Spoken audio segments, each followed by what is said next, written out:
stay down, down. I'm just stuck here in a dream. Back at the bottom of the ocean. I'm at the bottom of the sea. I'm gonna stay down, down. I'm just stuck here in a dream.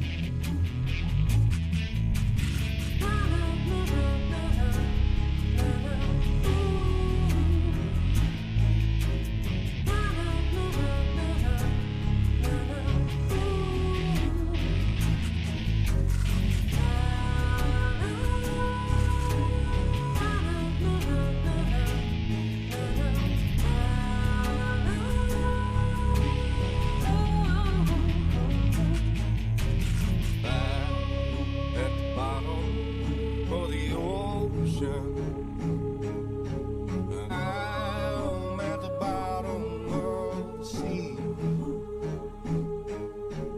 I'm gonna stay down, down. I'm just stuck here in a dream.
Well, good afternoon, everyone. I'm Brigadier General Beagle, the commanding general here at Fort Jackson, and I appreciate this opportunity to add additional details and facts to the very unfortunate incident we had occur here right outside of our gates and within our local community this morning.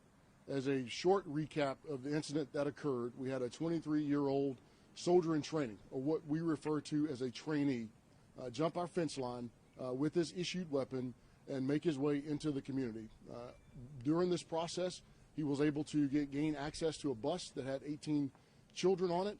He did make it known to the driver up front. He did not want to harm anyone. He just wanted to get to the next town. What we assess right now, based on everything that we know and having scrubbed through his counseling, feedback from his direct leaders that he had since he's been in training. He's been in training only for 3 weeks at this point. That he was very quiet individual, hailed from New Jersey, one relative that we know of, and so we assessed that he was just trying to make an attempt to go back home. At some point, he left the bus. He did leave his weapon. His weapon did not have ammunition, but to those in the community, those on the bus would not have been aware of that. But he was holding himself accountable for his weapon as he fled from his unit, but no weapon. At this point in training, no ammunition is issued given 3 weeks in. Part of what they're issued every day is their weapon. As part of what we call weapons immersion, we do things like drill and ceremony and other types of training without live or blank ammunition. If ammunition even were to be issued, it would not be issued in the unit area. It is very strictly controlled at a different site, and the accountability procedures there are very strict for ammunition. But again, that was something that would not have been known to those in the community. But I do want to thank Richland County, worked very closely with Sheriff Lott earlier this morning in the apprehension of him, local people as well, for their alertness and awareness to make the calls. Because as he left the bus, one thing that he was trying to do, because he was in his physical training uniform, was trying to acquire new clothes and a ride, which we assume would have been to a bus station, the airport, train station, in order to make it home. There is nothing that leads us to believe through his counseling or through anything in his screening records coming in that this had anything to do with harming others, harming himself, or anything that links to any other type of nefarious activity. Understanding that 3 weeks in, we do experience several soldiers that over the course of their initial stages just have that desire, that anxiety, and due to separation from their families to get home. And we think that was truly his intent and nothing beyond that. I do want to express a great deal of sympathy to those parents, to the bus driver, to our community. We are part of our great community here, and we take that to heart every single day. We not only live in the community, we are part of it. And to our community, this is something that was a failure with regard to me and my role in terms of our accountability procedures and processes. So for me, this was a key failure in our accountability processes that I will fix going forward, because the outcome potentially could have been much worse. We are thankful, very grateful that it was not, but that leads me to what procedures to change here in the future so that we don't have an incident of this nature. And with that, I'll open it up to any questions. General, what was the soldier doing immediately before leaving the base? Immediately before leaving the base, they were at a point prior to going to breakfast. So we call that personal hygiene time. So during that personal hygiene time, they will all have their weapons. Again, no ammunition in it. They're doing their personal hygiene to prepare to go to breakfast. So part of what we assess right now, him taking the weapon, if a weapon's left behind, you would immediately know a person's missing. But by taking the weapon, now you kind of give yourself a little bit of time and space because the weapon is not missing. Someone could be just around the corner or in another location. But by doing that, we think he had a little bit of insight and just to how to give himself enough time, enough of a head start to get away from the unit. So did anybody on base realize that he had left or was in the process of leaving before he hopped that fence and started interacting with others? Yeah, so there's several other trainees in the local area that noticed immediately that he was missing. So pursuit through the drill sergeant and other cadre knew that he had been reported as not part of the formation, and they immediately started to pursue him. But again, knowing our area, the wood line, now you're looking for a needle in a haystack, but they were in pursuit very closely after the point he left, but there was still a gap in time where he gained a head start. Do we know what that gap of time was, how long it took for you guys to realize that he was gone? Right now, we don't have an exact estimate, but we estimate about 30 minutes from the time of other trainees reporting he's not here, given activities that they were doing. They're brushing their teeth, they're doing personal hygiene type things, and then they notice one of their peers is missing, report that to the chain of command, report that to drill sergeants. But as soon as they reported it, there was immediate pursuit. And how old is he? He's 23 years old. He's 23 years old. And Yes. In addition to the charges you may be facing, from the sheriff, what about any disciplinary action here that you guys can take forward? Yeah, and the disciplinary actions that we can take here, given this is a little bit different. So now you're looking at things, just as an example, absent without leave, the theft of a weapon, because again, he was issued it, but now you took that weapon off the installation. So there's other things that we can do, even in conjunction with what would occur on the civil side. You talked about accountability, or any other members of his unit or any other individuals here on base going to be reprimanded or face consequences as a result of this? As we look through all the procedures, we have to see where that break is. And as I pointed out, just the overall break in our accountability. I mean, that is part of what we're known for day in and day out. But as we peel that back to see exactly where the breakdown was, right now I'll just caveat it as the overall failure in accountability in our systems and our processes. But again, issuing of weapons every day, that's part of what we do. So we can't necessarily call that the breakdown in and of itself, but I have to see if there are any other gaps in that accountability process. After climbing that fence, how far did he actually go before he was able to get on that bus? That I do not know, but it was in the vicinity of Highway 77. So from there to Percival Road, not very far for those that know the local area.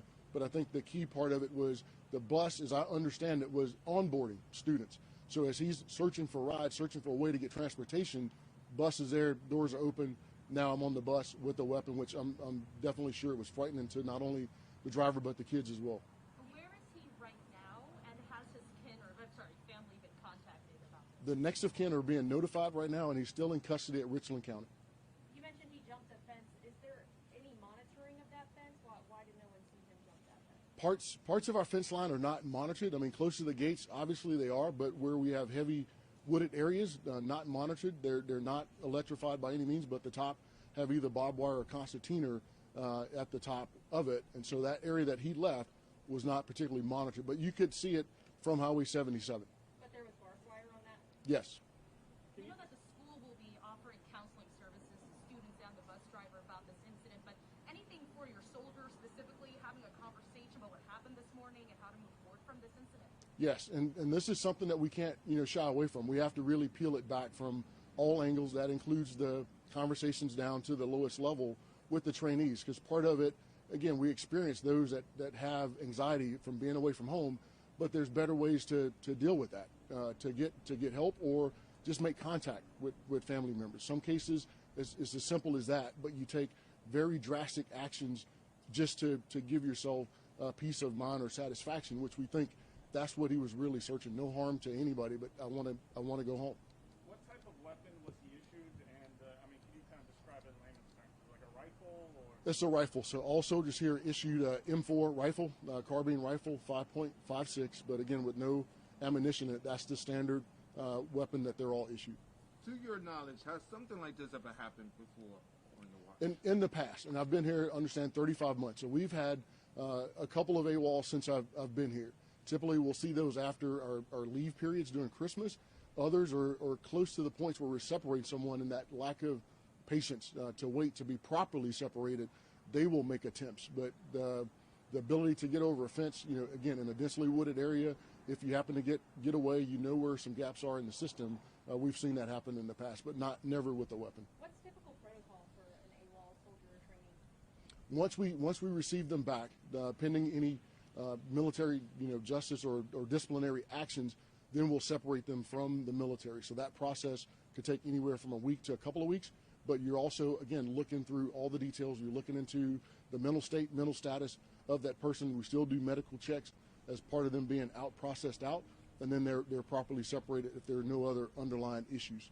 And when something like this happens, do you suspend training for the other trainees or the other soldiers? No, in this case, we suspended training briefly, one, to make sure we had overall accountability of all weapons here.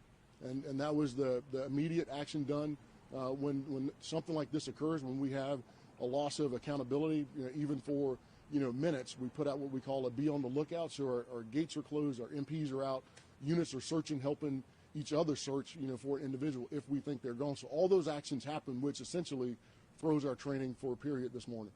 So at the 3 weeks point, obviously they did not have ammo. At what point would they start working with ammo, or would that come into the equation?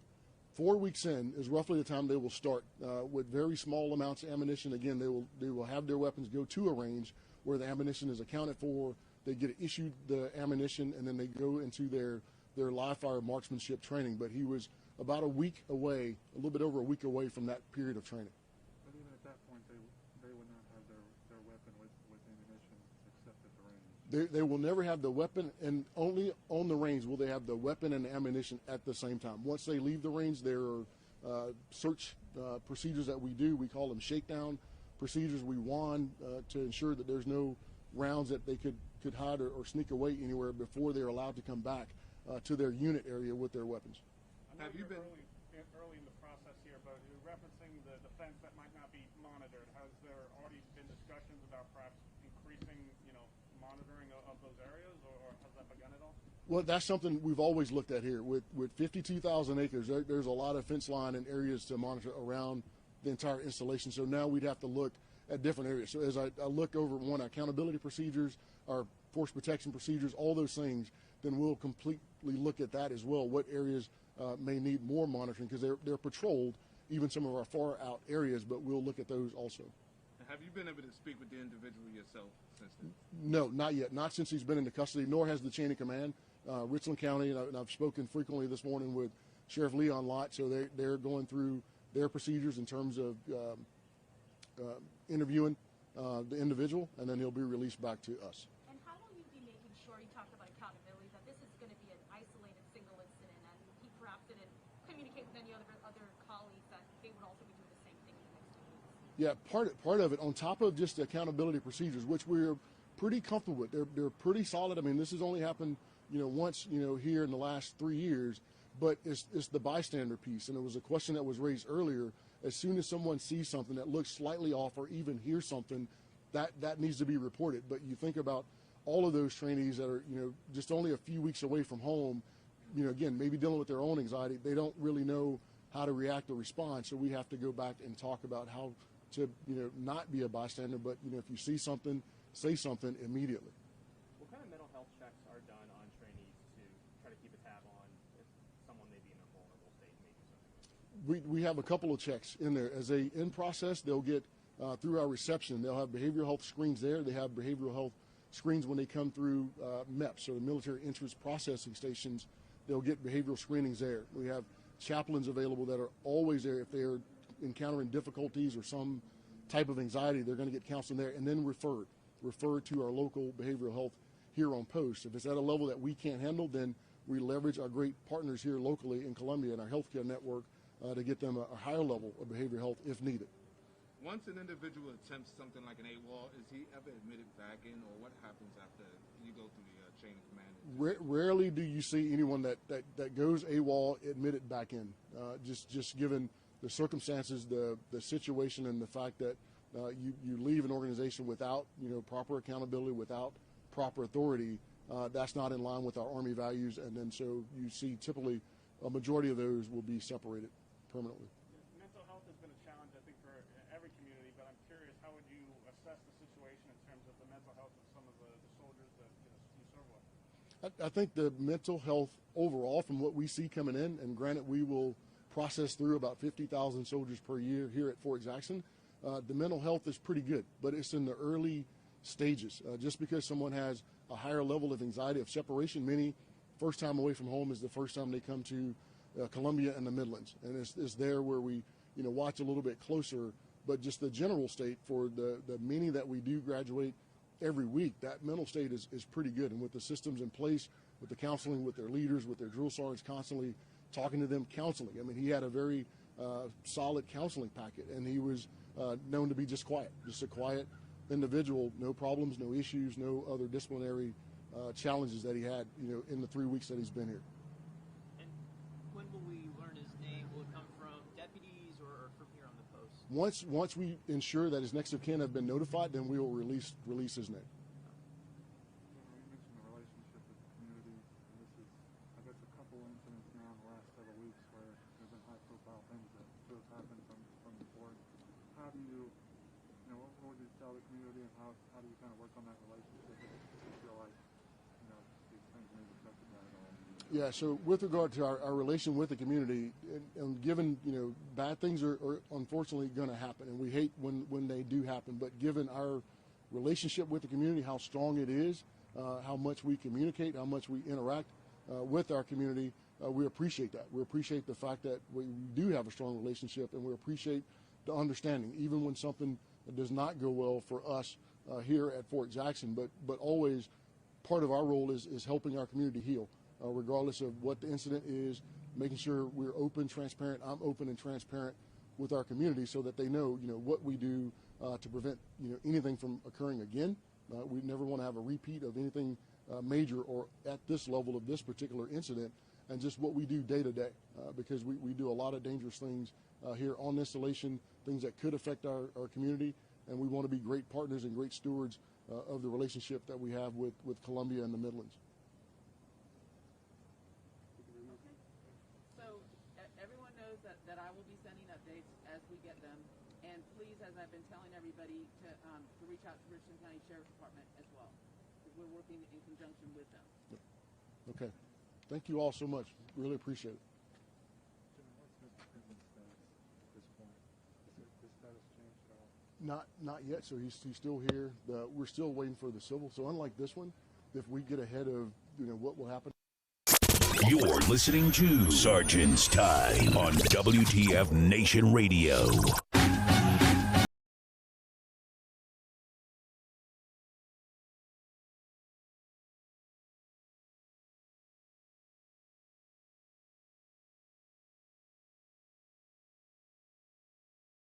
Probably one of the better, just what exactly happened today. And of course, that was an update from Brigadier General Milford Beagle, the commanding general of Fort Jackson. So we decided to use that video to kind of give the whole. Everyone's asking me, been hitting what happened to Jackson? What happened? So I figured we just get this whole thing out, and then we'll give you some updates that literally just happened. What, an hour? Not even an hour from now, or an hour ago, or something like that. Right. Some real quick just updates. some more information. Yeah. So this is It's Sergeant's Time. I'm your host, Ison, and the gunner seat, of course, is Spanky. Hey, y'all. Yeah, so once again, this is 6 May 2021, broadcasting live from the Functional Veterans Center of Excellence. And so, this morning, a trainee at Fort Jackson, South Carolina, was arrested for allegedly hijacking a bus full of school children today, armed with a rifle. And this is the statement, and this is going to be from the civilian side of the house. From the Richland County Sheriff Leon Lott. So none of the school children were physically harmed or hurt during the incident. That's what Lott told reporters today. The bus driver also escaped injury. So about 7 a.m., a Fort Jackson trainee ran off post wearing his PT clothes and carrying a rifle. And shortly after, a parent of one of the children taken hostage alerted a sheriff's deputy that a man with a gun was on the school bus. And so the sheriff's department later showed video footage of the trainee on the bus. Now, I'm not going to go through that presser because we want to talk about it, but I do have pics. I do got the pictures of the individual on, and I'm gonna put them out right now. So Jovan Colazzo was the individual that jumped on the bus. So having failed to get in a car on the interstate to stop and give him a ride, a trainee went to a bus stop and boarded the bus full of kids. Which would headed to the local elementary school. After all the kids got on, the trainee on the bus, dressed in his PC clothes with a rifle, told the bus driver that he wanted to hurt him and he just wanted to drive to the next town, so the bus driver started driving. The trainee brought the kids in front of the bus, Lott said during the press conference near where the bus eventually stopped. The kids asking a lot of questions to the suspect. Where is the... Hang on for a second. God, I've got a phone call. And the suspect, I can't believe I forgot to shut off my phone. Oops, I'm on air. So, what was I going to say? So the kids started asking a lot of questions. And obviously, the suspect got a little frustrated, and the bus stopped close to where they were standing right now. That's where the kids and the bus driver got off. So the trainee then drove a bus a couple miles further before he abandoned the vehicle, leaving his weapon behind. And so the man was arrested without incident after he unsuccessfully asked people for a ride and a change of clothes. Lot said the man, who was believed to be in the third week of basic training, which, General Beagle had already described where he was at, will be charged with multiple counts of kidnapping and other offenses. So there you go. I can definitely say if I had a bus full of elementary kids asking me a bunch of questions, I'd be like, all right, I'm out. Yeah. I'm out. Yeah. So the trainee managed to hide just right before being subdued to the Richland County Sheriff Department in the vicinity of Percival Road, the statement says. So leaders at Fort Jackson, of course, are working with the Richland County Sheriff's Department, and Brigadier General Beagle is expected to hold another news conference later, but he had it today. So this is, and he even says, he's like, this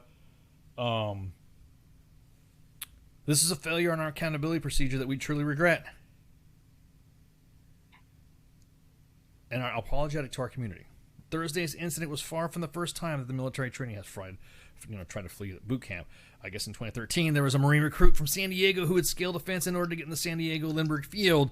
And then police Lieutenant John Forsythe said at the time that the recruits are nearby training depots sometimes try to make it to the airfield thinking they can get on the terminal without setting off any alarms. So, again, more to follow in the story. Of course, we're going to have updates, and you'll be seeing the posts and all that.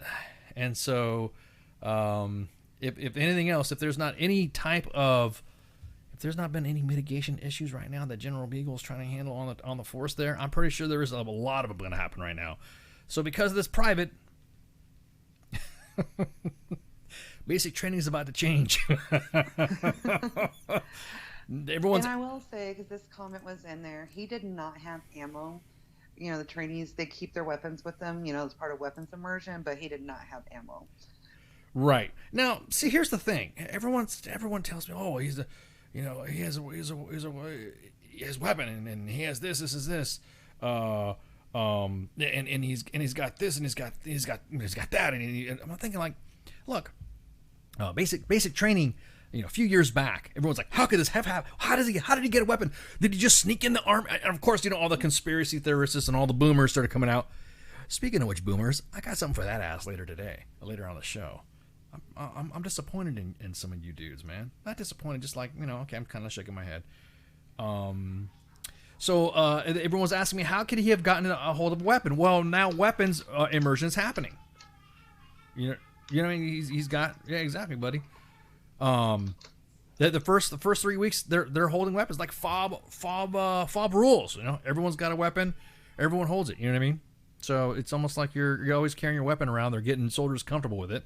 Like General Beagle said, there is no ammunition at all. They're separate. The only time they ever handle ammunition is when they're on the range and is strictly controlled by cadre and drill sergeants.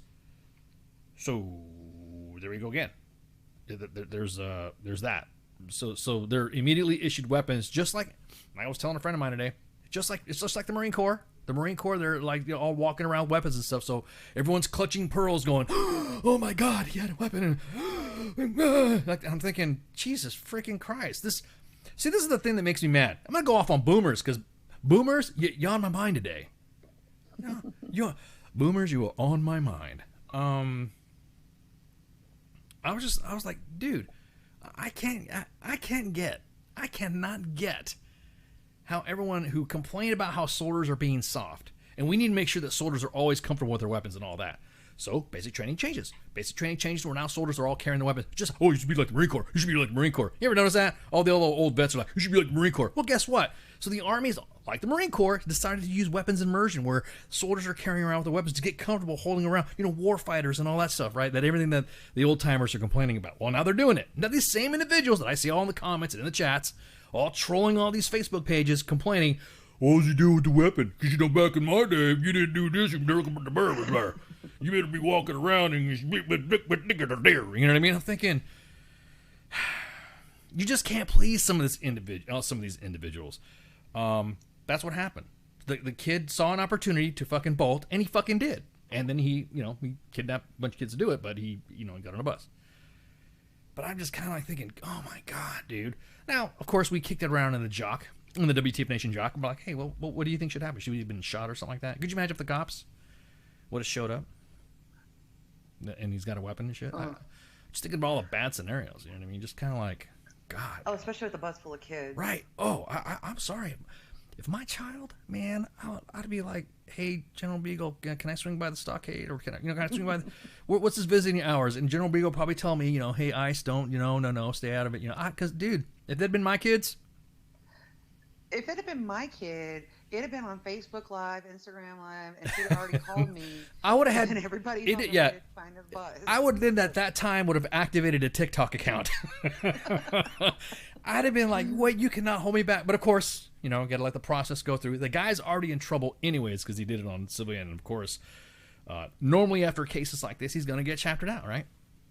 So, but again, I mean, that's at the minimum. Right. So to dispel all the fucking rumors, how to get the weapon? Well, that means the guys. Well, for all you prospective Facebook CID agents out there, I'm going to tell you right now, and and Twitter too. They always have their weapons with them. It's a weapons emergent, just like FOB rules. You know what I mean? So, cause back at Bragg, the kids on the bus would have mugged him and beat his ass. I don't doubt that. I do not doubt. If he'd have done that shit in Vietnam, woo, man. I mean, if they'd done it in clean. Well, I was about to say he did that. That's why they got to get them trade dog. That's why they keep them trade dog posts like away from these. Right, exactly. I'm just, don't, put them in. What was that you were saying earlier before the show started about Hood? What was that you were saying? Oh, poor Hood has this like collective sigh of relief that for once it's not them. Like, thank God. Like, sit back. Sit back and just like, holy shit. Let another post take some heat for a minute.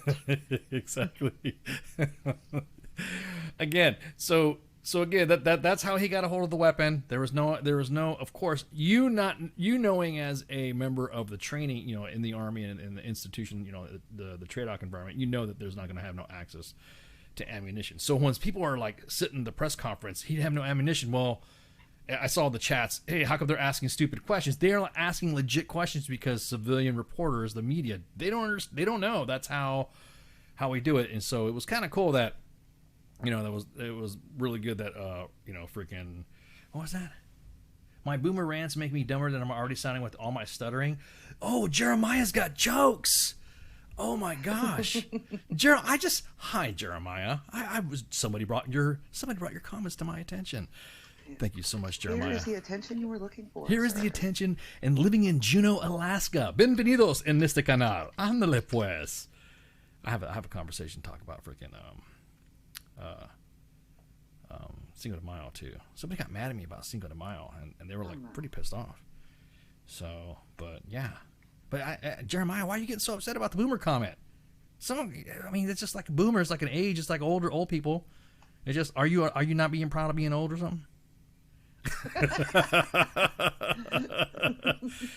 Oh, well, you can always unfollow the page. You can always, see ya, and then you don't have to worry about coming back. Yeah, it's so much. This is not an airport. You don't have to announce your departure. Ladies and gentlemen, this is Gab speaking. We have Jeremiah Johnson in the aircraft, about ready to jump out because he's all upset and butthurt to the fact that. Yeah, he thinks you're stuttering. Yeah, he thinks I'm stuttering because I'm going like on 50 miles, 50 miles a minute. So Coffee Bustelo. I got that. I got that Coffee Bustelo. Actually, I'm drinking some other coffee right now. I know it's different types, so I'll get to that later. But my man said stutter. Exactly, Jimmy. Oh man. So what was I saying? Oh, my mind's stuttering right now because I'm like all over the place. So some of the boomers. All right, let's go on the boomer talk. So again, more updates. Task and Purpose is also throwing some stuff. If you didn't catch the presser that we just put out in the beginning of the show, and also the Richland County Sheriff's presser, it's in the WTF Nation Radio Facebook page. You can go look on and check it out, and then you'll be good to go. And that's it. So, and also you can go to WCBD News 2. I just like saying WCBD News Channel. So you can follow them, and then we'll be good to go. So, all right. Let's see. Ready for the next one? Oh my God, no. It's just, I was even thinking, I'm like, Fort Jackson is like literally right there in the middle of the city. It's not like, some posts, if like a kid would have jumped the fence, they would be in the middle of nowhere. Right. And Well, now, that's like like at Fort Benning or something like that. I've never been to Benning, so somebody be said in the comments. Where in Campbell, or Hood, you jump the fence. You got like miles to go. Right. Exactly. Exactly. So the next story we're going to talk about, and it's pretty. And this is from the files of Morgan today. Morgan, RJ1. Morgan's been busy. Morgan's been busy. The boss has put out Alaracs. Knick knack, alawak, give a dog a bone. Holy crap! There has been some Alarac drama today. Alarac bonanza. Alarac salad. We have had the mother of all Alaracs come out. Now there's been a change in the regulation where women soldiers get to wear ponytails. I'm waiting for everybody to clutch them pearls. Clutch them pearls. 3, 2, 3, 2. I'm ready for all the boomers to come out. See, I want to wait for Jeremiah to get all pissed off again. God damn, shut up, not boomer. But my beard. Yeah, exactly. What about my beard? So released today, Alarac 0402021 includes revisions to the published grooming policies authorizing women to wear ponytails in all uniforms of duty. Man, if you had not seen anybody get pissed off on the planet, is dudes. Bros. Really? I kind of got a beef with y'all, man. But I will talk about this in a minute. Because this is kind of funny. So continue. So now you can see the different styles of ponytails that women soldiers are now allowed to have. Which, if you go ahead and look at the meal per message and you start looking up. Of course, the world right now is on fire. Because everyone thinks that the world's going to end, China's going to win, and we're now going to have people freak out and oh my god, I heard like collective crying, and I was like, what the hell's all that noise and shit? How come my DMs are blowing up? Did you have something to do with this? Because we what do you mean did I have something to do with that? Well, U.S. Army WTF moments always did you have somebody? I'm like, what the fuck are you talking about? You love ponytails. Like, dude, this is like, what the hell? I'm not even a woman. That's good to go. Who cares? Let them have it. So the key change is that the hair will be neatly and inconspicuously fastened and secured with either a bun, single ponytail, 2 braids, or a single braid. Multiple locks, twists, or cornrows may come together, or 2 or 1, or a single ponytail. Braids and singular ponytails may be worn down the center of the back in all uniforms, but the length will not extend past the shoulder blades while the position of attention. There is no minimum length, however, for a ponytail or a braid. So, I mean, what's the big deal? I don't understand why everyone's getting the ass. I have heard, these are the 2 biggest arguments that I have seen today. It looks ridiculous, that's even said, or it looks unprofessional, right. Which are both like subjective terms. Mm-hmm. You don't get to like decide right. what looks professional or ridiculous. And somehow or another, like every other army in the world's females have been able to wear ponytails, so they don't get hair falling out on the side of their heads like I did for 20 years. Well, for having to pull it back so tight in a bun. Right. Well, and the other one is, oh my god, so fuck down with your well, that's just all I gotta say about that. Well, Spanky, what tripped me out is that some of the guys that have made these comments, to include individuals that follow U.S. Army WTF Moments and WTF Nation Radio, have all oogled, because I'm gonna tell you what, I'm in y'all's groups. I'm in y'all's chats. I see everything. I mean, obviously it's not, you may not know that it's me that's in there, but I'm in there. And I see all the oogling, and I'll be honest with you, I do see women that are foreign militaries that have a very, they're very good-looking women, and I see them holding rifles and the braids, and what do I see in the comments? I'll throw a like on there. I'm like, oh, yeah, that's pretty cool, But you see women from Scandinavia, military, you see Israeli women in the, military women, and American guys are going fucking ape shit. They're like, oh, my God, this is so hot. Look at these hot. Oh, my, they're so hot. Oh, my, hey, baby, we want some America, blah, blah, blah. So these guys are like oogling over this shit. I'm thinking, okay, cool. Knowing what I know is coming out, it should be no issue of a, our sisters in arms wearing that shit, right? Not an issue. You would think. Oh, hell no. The next thing you know, dude, holy crap. Well, if you get in a knife fight and you are in a fight, somebody could grab your hair. I mean, someone can grab your dick, okay? Yeah, exactly. That thing hangs around too. Right. That's a good point. If I hit your ponytail, Yeah, but you there's don't. lots of shit that you can grab onto. Right, I was like about to the- say. No, you're The right. little handle on the back of your IOTV. Right. Oh yeah, exactly that too. You know, but you're right though. If I hit Just you in your the top you know what? collar. You know, I'll tell you what. If a guy gets that's a good point. If a woman gets hit by a ponytail, it gets hit in the ponytail. Will she go down to her knees as opposed to a guy getting hit in the sack? Will he go down his knees? Right? I'm gonna tell you which one's gonna happen first. Thank you, Jose. Thank you, Jose. I just want to put my hands in my pockets. That's it. Yeah. It's We're exactly that. dreaming with that one. Exactly. Because that. that's unprofessional. You know, back to that word. Thank you, that Jose. I can't stand. Jose, we're just going to go ahead and, So knife fights, see it happen. Exactly that. Oh my God, how many people have we got? I want to find out how many fuelers and how many Cav Scouts and how many supply clerks and how many who else? How many aircraft mechanics? How many knife fights have they been in? Do we have any documented knife fights in our military, history? I just want to know. It's kind of curious. So, combatives and stuff like that. I've been involved in combatives, and when I've had my soldiers involved in combatives, they were wearing ponytails. And I wasn't freaking worrying about a ponytail. I was getting hit in the face. Right. I wasn't trying to, you know what I mean, for freaking trying to, everyone. Hell no. But again, I'm shocked that all the guys that make these comments. Well, it's just because you're something to grab hold to, making every single excuse for a woman soldier in our U.S. military not wear a ponytail or have an excuse not to wear a ponytail are in Facebook groups or other fucking pages of international armies women, Scandinavian army, Israeli army women with ponytails holding weapons, and guys are like oogling over that shit saying wish we had women like that in the military. Motherfucker, well, what do you think we're trying to do? Yeah, I hate every day is a knife fight in cyber. Okay, Daniel. Yeah, that's a good one. I mean, and the other big argument I've seen so many people say, well, what if it gets caught in something?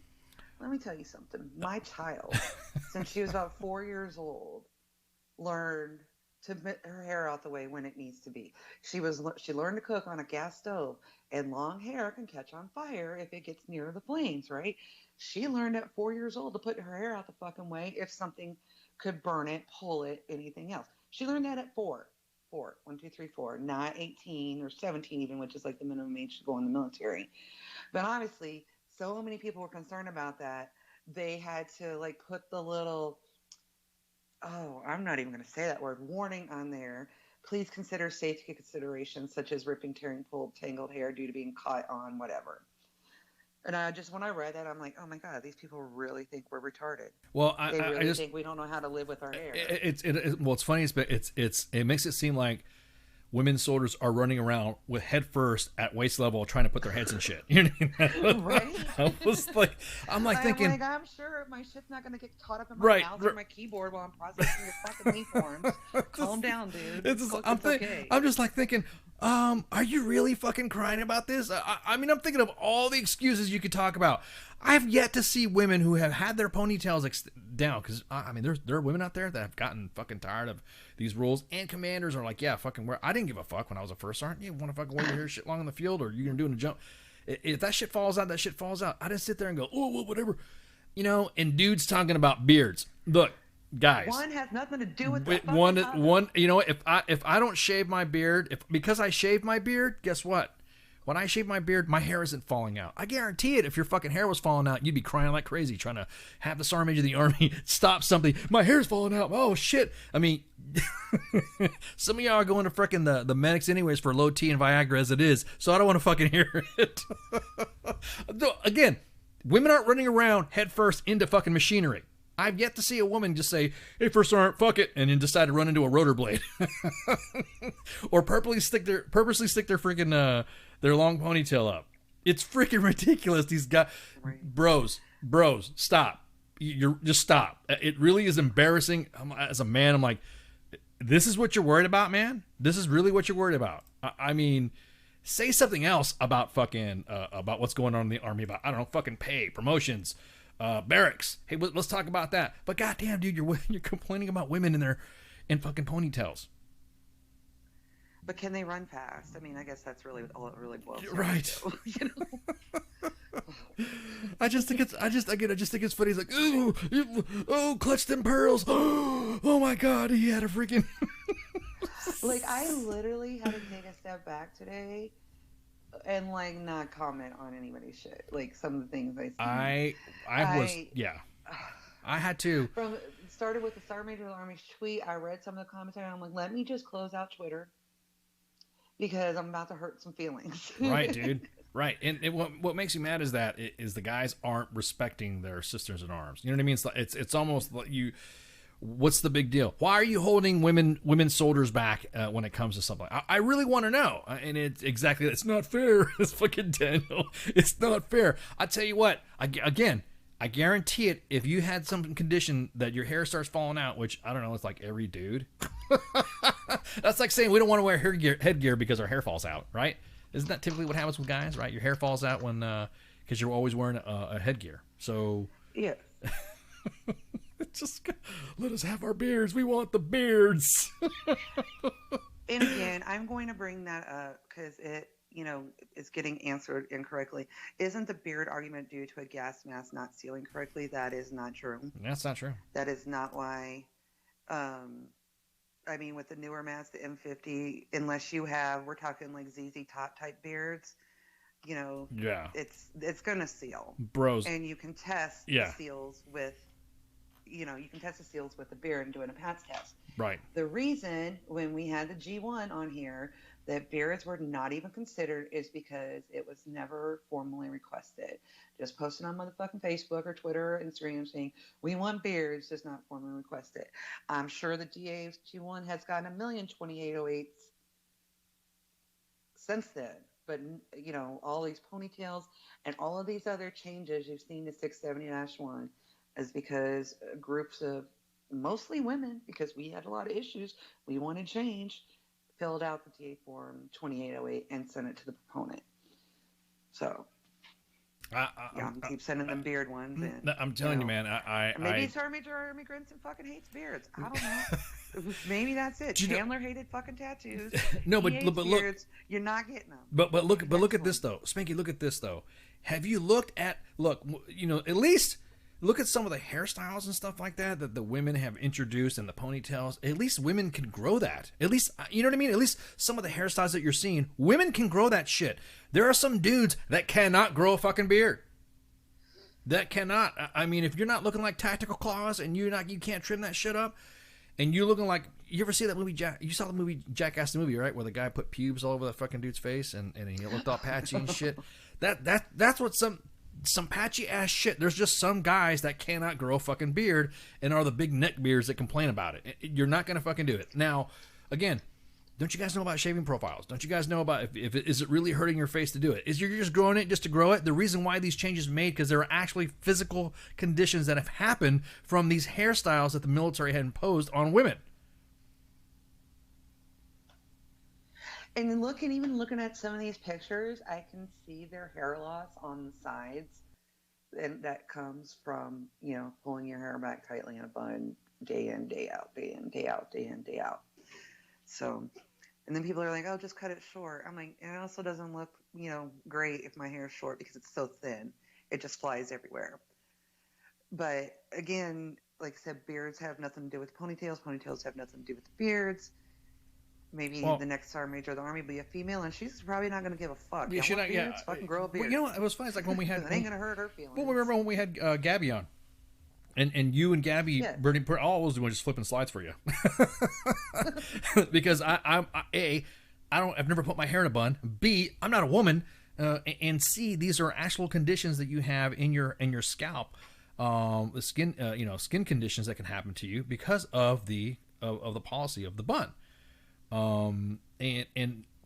all got schooled. It was a great sergeant's time to have. So I can't remember which one it was where she was on, but I think it was one of the first time we talked about the change in hairstyles too. I think is what it was. But again, these are actual conditions. What's the name of that? What's it? Traction aplasia or something like that? Isn't that what it's called? Yes. Where a woman's hair alopecia. Thank you for the correction there. Yeah, the prevention of traction alopecia, you have to wear your hair down. That's how you fix it. To treat it, see a dermatologist, of course. But you know what? And these are just things that Gabby and Spanky told me from a previous show. You wear your hair down. You have to have, that's it. It can affect the hair growth cycle, and this is some of the stuff that you guys schooled me on. Should have schooled everybody else on too. Interferes with the hair growth cycle of a follicle, leaving a freaking loss of hair. So again, if shaving a beard is your hair falling out by not shaving a beard? No, and Ben, yeah, it is about looking decent. You can't go around looking like a hot motherfucking mess and have your hair all flying out everywhere because it doesn't look. Mine doesn't look good when I have short hair. Some people do. It would be the same if you have a soldier that decided to shave like 6 patches in his head, and oh no, well it meets fucking rag, doesn't it? It looks like ass. Fix it. No, I'm sorry, Ben. You pissed me off. Not really. Not really. Yeah, it's just what commented. Looking good. Yeah, it's somebody saying it's not about looking good. It's looking professional at this point. Again, I hate that word fucking professional. It's going to look professional. What's considered? Yeah, it's a very subjective, like saying extreme or fattish. Or something like that. So I just Sean I says look pretty unprofessional right now. I don't have on pants. Sean said that he wishes his hair would fall out when he shaved, but not on his head though. Or beard profile. It is. Yeah. You never know. Again, what your beards might happen. You don't know. You don't know. Everyone's all coming about stuff like that. Shit. But anyways, we're gonna take a break. Yeah. Because we have Alarak Madness with Morgan and the J1's Alarax, because there's more stuff being put out right now. But wait, there's more. But wait, there's more. Be there Sunday. So we're gonna be right back. Everyone, go take a leak. Go refill your glasses. We'll be right back. Shots. WTF Nation Radio. WTF Nation Radio. Take it from me, Ice. You can't just float around space not caring about stuff forever. The voice of U.S. Army. WTF Moments. This is WTF Nation Radio. Shit in the bag, Pogue.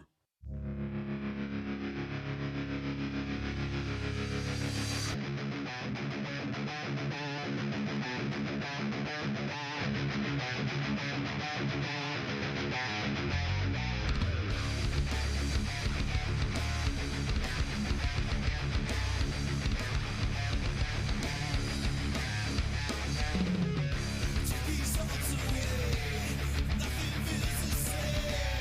Left it all behind.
I made my way out west, since I've been tied to fate. Here don't hold a candle to that home I left behind. I need that southern comfort to ease my troubled mind.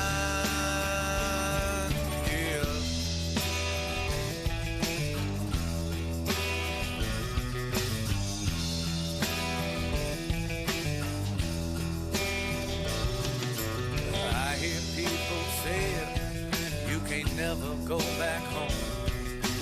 I don't think they've ever lived this life I've come to know. But this'll be my resting place, no matter where I roam. So if I die before I get there, won't you send my body home? So take me back, baby, where the child in me lives and breathes. Take me back. Take me back, mama, way out past New Orleans, where it's dark at night except the pale moonlight. The swan plays a perfect scene. So take me back, mama, way out past New Orleans.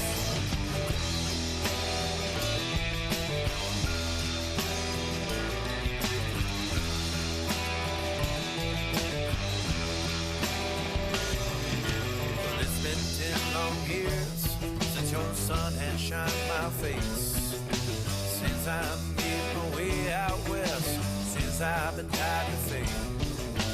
Here don't hold a candle to that home I left behind. I need that southern comfort to ease my worried mind.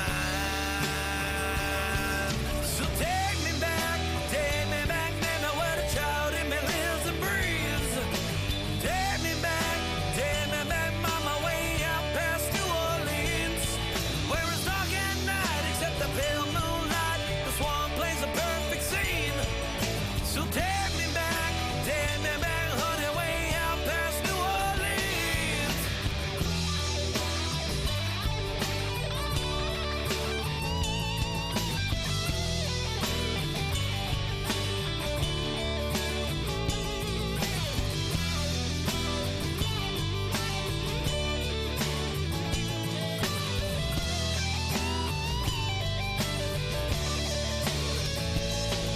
Where the southern pride, it runs deep inside. So don't you tread on me, motherfucker. Take me back, baby, where the child in me lives and breathes. Take me back, mama, way out past New Orleans, where it's dark at night except the pale moonlight. The swan plays a perfect scene. So take me back, honey, way out past New Orleans.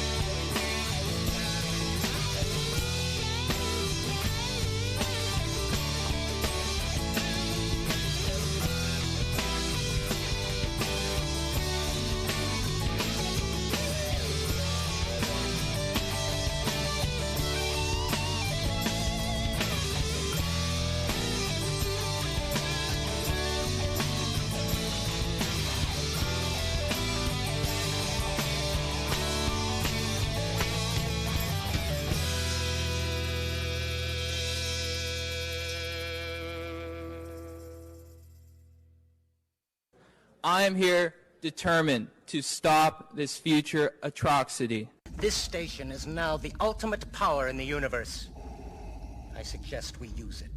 The voice of U.S. Army, WTF Moments. This is WTF Nation Radio. I find your lack of faith disturbing. Everything stated on WTF Nation Radio is to be considered the opinion of the person that stated it, and not an official representation of WTF Nation Radio or U.S. Army WTF Moments. Price does not include tax, title, or license. Some assembly required. Each item sold separately. Batteries not included. Objects in mirror are closer than they appear. If conditions persist, contact a physician. Individual results may vary. Keep out of the reach of children. Avoid prolonged exposure to direct sunlight. Keep in a cool, dark place. And please enjoy the show. Shots. And we're back. Man, that was such a heated first session. Sergeant's time. Man. Broadcasting live from the Functional Veteran Center of Excellence this 6 May 2021. This is Sergeant's Time, WTF Nation Radio, USMR WTF Moments with myself, Ison, my guest, my co-host, Spanky. It's just me. It's just us. Anyways, so on the Alarakalama, does that sound right? The Alarakarama, the bonanza of Alarax for today that was been released for Morgan. Morgan dropped some serious Alarax that are impacting the force. A lot of it we were just discussed are the of course the ponytails and the adjustments of all that, but also if you guys have been seeing stuff on the main page, there's freaking PT test stuff. There's another it's the new AD 202114 APFT ACFT that allows specialists and corporals the opportunity to volunteer to take the APFT during the transition to the ACFT. This provides those soldiers. If you guys don't know where to find Morgan at, she blasts her information out on Twitter at USA WTFMJ1. Morgan in J1. And if you go to Twitter right now, that's basically where I'm referencing all this material from. And this provides soldiers the opportunity to fairly compete for promotions or with freaking or other personnel or administrative requirements. Check that out. One of the things is that it's mostly obviously geared to the specialists and corporals. Exception to policies, all current exceptions in reference to remain in effect, which is 1 alpha. What was 1 alpha? What was the big one that everyone was talking about? It was the AP, because you start people taking the fucking ACF or taking the APFT to do the ACFT, or because they're trying to get some sort of metric or some shit like that. Unit leaders will not force pressure or soldiers to take the APFT. Commanders will counsel in writing these soldiers without a record fitness test and DTMS on who will not elect to take the APFT. Soldiers without a recorded APFT score in the Army Digital Training, a DTMS. If you guys don't know what DTMS is already and you're a leader, then something's wrong with you. Right. Who volunteer to take the APFT pursuant to this directive or who fail to pass the AP will not be subject to any adverse action. This is like an APFT fail bonanza. However, without passing an APFT, they continue to be ineligible for any previously established personnel administrative requirements, such as promotion. So a soldier with a recorded passing APFT score and a DTMS who volunteered to take the APFT pursuant to this directive in an attempt to improve their score or who failed or do worse on the APFT will retain their former higher score. Isn't that some shit? Remember how it used to be you took the PT test and whatever score you got, even if it knocked it down, is what you got. Right. And it was even like that, like with weapons was my big thing because, Right. I was like scratching for each and every point and got promoted with 796. And I was only missing points on weapons. Exactly. Because I could not hit all four of those fucking things. So commander should grant the request from soldiers to take the APFT unless doing so will pose a safety risk, impede mission, or require or delay collection of ACFT data. Soldiers without recorded APFT, of course, again, who volunteer to take the APFT and fail will not be submitted to a flag. That's one thing. Everyone is like, you notice that? Everyone's like flagging. We're noticing that in the inbox. Everyone's flagging everybody for failing an APFT when it was supposed to be a diagnostic. We're not even supposed to be taking that shit anymore. Right. I mean, that's all in black and white, and I don't understand what's so difficult to understand. It's just like they don't know what to do with their hands if they can't flag someone that can't run fast. Exactly. Everyone's had a kid fail a 2-mile run yesterday with a 40-minute time. Jesus Christ. I even asked. I'm like, was he dead? But what the hell happened there? 40-minute time? What was he? Did he stop to get something to eat or some shit? Oh, that's what he said. I think he stopped for breakfast. Oh, he stopped for breakfast. Yeah. That's a pretty good time. No, I was about to say, for 40, if you stopped an A, yeah, and he run. I can't run on full stomach. Oh, no. I can't run with anything in my stomach. Right. So that's one of the, I noticed that you drink that all the time. Okay, look, you don't like coffee? Is that what it is? No, I absolutely do not like coffee. I can't. I never have. And when I was pregnant, ever since then, I can't even stand the smell of it. Like, I will not even go to a Starbucks, like, for any reason. I even hate going to the pharmacy at Darnell because there's a Starbucks right by it and I could smell it. And it just, ugh. No, I do not like it. I do not like it at all. I will get my caffeine from Diet Coke, and that is just the way I will live my life. I'm just kind of okay. All right. So okay. All right, gotcha. It happens. There is one person in this world that y'all know now that does not. I was about to say, like, I'm not gonna coffee bash. I'm not gonna I'm not gonna coffee shame. You know how they call it, king shame, I guess. King shame. Right. I'm not gonna coffee shame. I even shame. tried it once. Like, I was in the field and I ran out of Diet Coke because yes, I would bring Diet Coke to the field with me, and I needed caffeine, and I like dumped so much sugar in it, I still couldn't get it down, and I'm like fuck this, I'm out. I was like, I need to go home. So the supply guy had to make a run, and he stopped. It got me Diet Coke. Wow. Oh yeah, it's just no, I can't do it.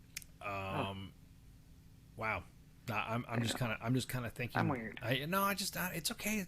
There are some people that have issues with coffee, actually, like an actual condition that some people can't drink coffee or something like that. Yours is just you're just you. Is that what it is? It's just gross. It's just yeah, it's just gross. It's just gross.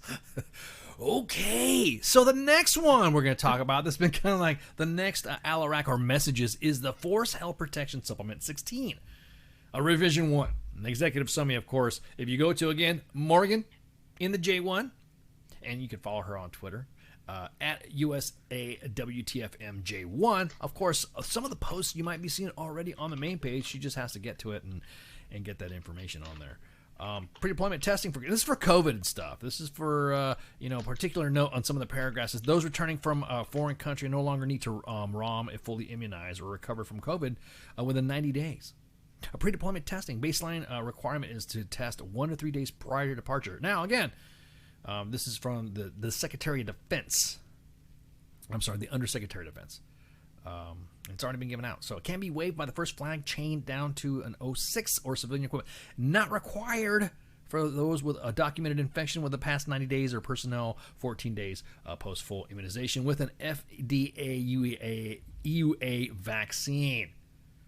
A pre-deployment ROM baseline requirements, and ROM is 10 days, has been reduced to 10 days now.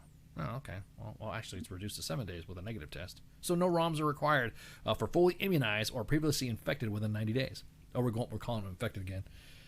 Remember, everybody got mad because we said infected on air, and everyone was like, "Oh, so messed up. Why you get all mad?" I mean, it's just a word. Yeah, if you're infected, if you got infected, you got infected.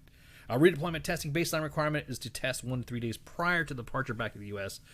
and 3 to 5 days after returning. No testing required for previously infected within the past 3 months. So pre-departure test 1 to 3 days prior still required for fully immunized. So again, there's a lot of rules in this. I know there's been a lot of questions about COVID and all this stuff and who's taking it and all that. I will say that a lot of leaders right now are having issues with promoting a vaccination, or to take the vax or not to take the vax. Educate. That's all I could say. I will say this, that the go ahead. Oh, I'm finally getting it on Monday, actually. Well, I was about to say it is. No one should.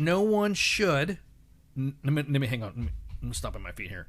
Let me stop my foot here. No one should be coercing these soldiers at all to not take it. Educate them. We're noticing a trend at U.S. Army WTF Moments and WTF Nation Radio that the leaders that have, you could totally tell. This is like I said, this is like the ultimate in command climate surveys. You could totally tell the leaders who have a positive outlook with their formations, or you see their formations interacting. I have interacted with some units that some of their soldiers in their Facebook posts or something like that, and I've asked them some questions, or they'll ask me a question when they see me popping around their timelines. And a lot of it's all about confidence. If you have a pretty positive command climate, we're seeing a higher vaccination rate than soldiers who I would say are getting treated like shit. Now, I even mentioned it before that the ones that are getting treated like shit, they're like, fuck your virus, fuck your vaccine. I don't want to take that, because you treat me like ass. So these are some of the feedback that we're seeing. You're gonna take it. You're gonna take it. If you're not gonna take it, you're not gonna take it. It's your choice. However, eventually you're gonna take it. You're eventually gonna take it. Yeah. Once this thing happens and once it's being passed, it's gonna happen just like any other vaccination that's going to happen. Like you were saying, Spanky, you know, I think the majority of some of the staff at WTF Moments and WTF Nation Radio have either at least been vaccinated or plan on getting vaccinated already. Oh yeah, I told you what my issue was like when it first came out. Right. And it's not like, oh, it's brand new, it's this or whatever. I really did need to wait for some people to do it because I have had adverse reactions to vaccinations before. Right. So yeah, I went like, oh, I mean, it's been around enough, you know. Okay, a couple people got some blood clots and, you know, felt sick for a day or two, whatever. I am going to get it now, and you know, but in my appointment's on Monday. Right. So it was just like I said, it's enough people that, you know, have not turned into zombies or, you know, basically had any real adverse effects, like the kind of things that I would Right. worry about. Again, so like I can't take the flu shot. Right. You know, I yeah, there's different. admit Of I have to course. take the shot for Yeah. different reasons. But you know what? But I'm not gonna shame you for not taking the vax when you can take the vax or whatever. I do know this, that at any other time individuals have not taken. I think what it is that it was a choice. Yeah. I think, you give some soldiers some power. Yeah. And That's they what it know that you want them to do it, and they Right. finally get to tell you no. Yeah. Like, I think a lot of soldiers, like, I would probably be that asshole too. Like, no. Well, that's what I'm saying. Because you really want me to. No, well, It's that's like what. you want me to yeah. donate to AAR. You want to make that mandatory, but you can't. Exactly that. No. It's been that fucking arm twisting that I've seen people going off in their commands that have had a lower vaccination rate as opposed to and you see it. You'll see units going in saying, "Hey, I'm getting this." You're seeing leaders out there, "Hey, I got 5 soldiers to take the vax, and I got, hey, take it. Hey, that's fine. That's awesome." But you're also seeing the leaders that are on social media that are fucking shit talking, and you're seeing the rates of their organization, and they're wondering why they're not getting those rates up. They're not wondering why nobody's taking the vaccination. Well, I'll tell you one thing. If you're acting like that on social media and you're acting like that to your soldiers and your command, I could probably tell you why. Or if you're one of those leaders that are sending, like, text out, like, you know, Sergeant Major of the Army said this when he didn't, then your soldiers aren't going to believe fuck all you say, and they're not going to do it. Or you send out this one that the main page shows posted up from Sergeant Major: all soldiers that get the vaccine will get a 3-day pass from me. That would get me in line. I'll do anything for some time off. Yeah, I'm about to say, well, I mean, don't get me wrong. It's like you were saying before, Spanky. Once it happens, it's going to be mandatory. It's going to be mandatory. And I think do it now and get a 3-day pass. Exactly. So Tina brings up a good point. She's making fun of the old guys that are talking shit. The vaccine made senior leaders let females wear ponytails. That's why. That's really what it is. That's why. That's why everyone's fighting it. But again, I think it's really fucking hilarious that the individuals that used to make fun of anti-vaxxers are now anti-vaxxers. Yeah. You know what I mean? They were the ones that were screaming and going up and down. And I'll get a little. Can we get a little, just a tad bit political? Just a little bit. Just a little bit. Okay.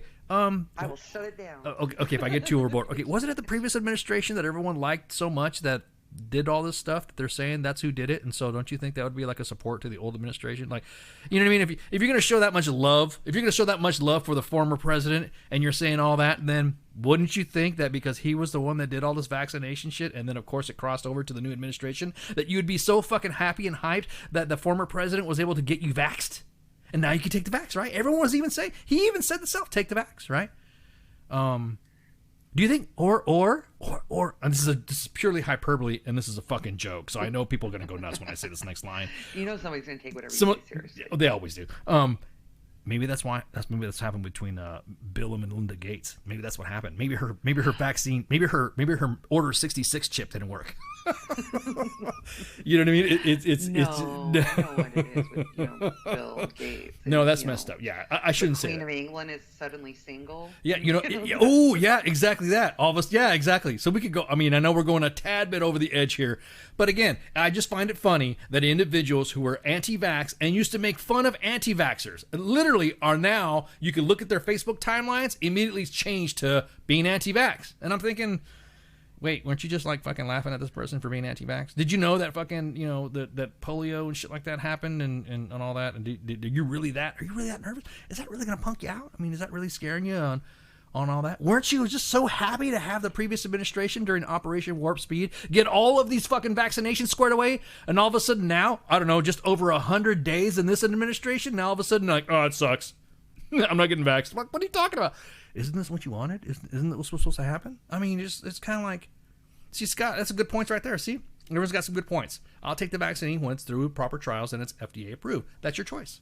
Yeah. That is your choice. And that's a soldier's choice. And that's a soldier's choice. But look into it. I mean, like I said, your leaders are going to talk to you. They're going to bring up some stuff.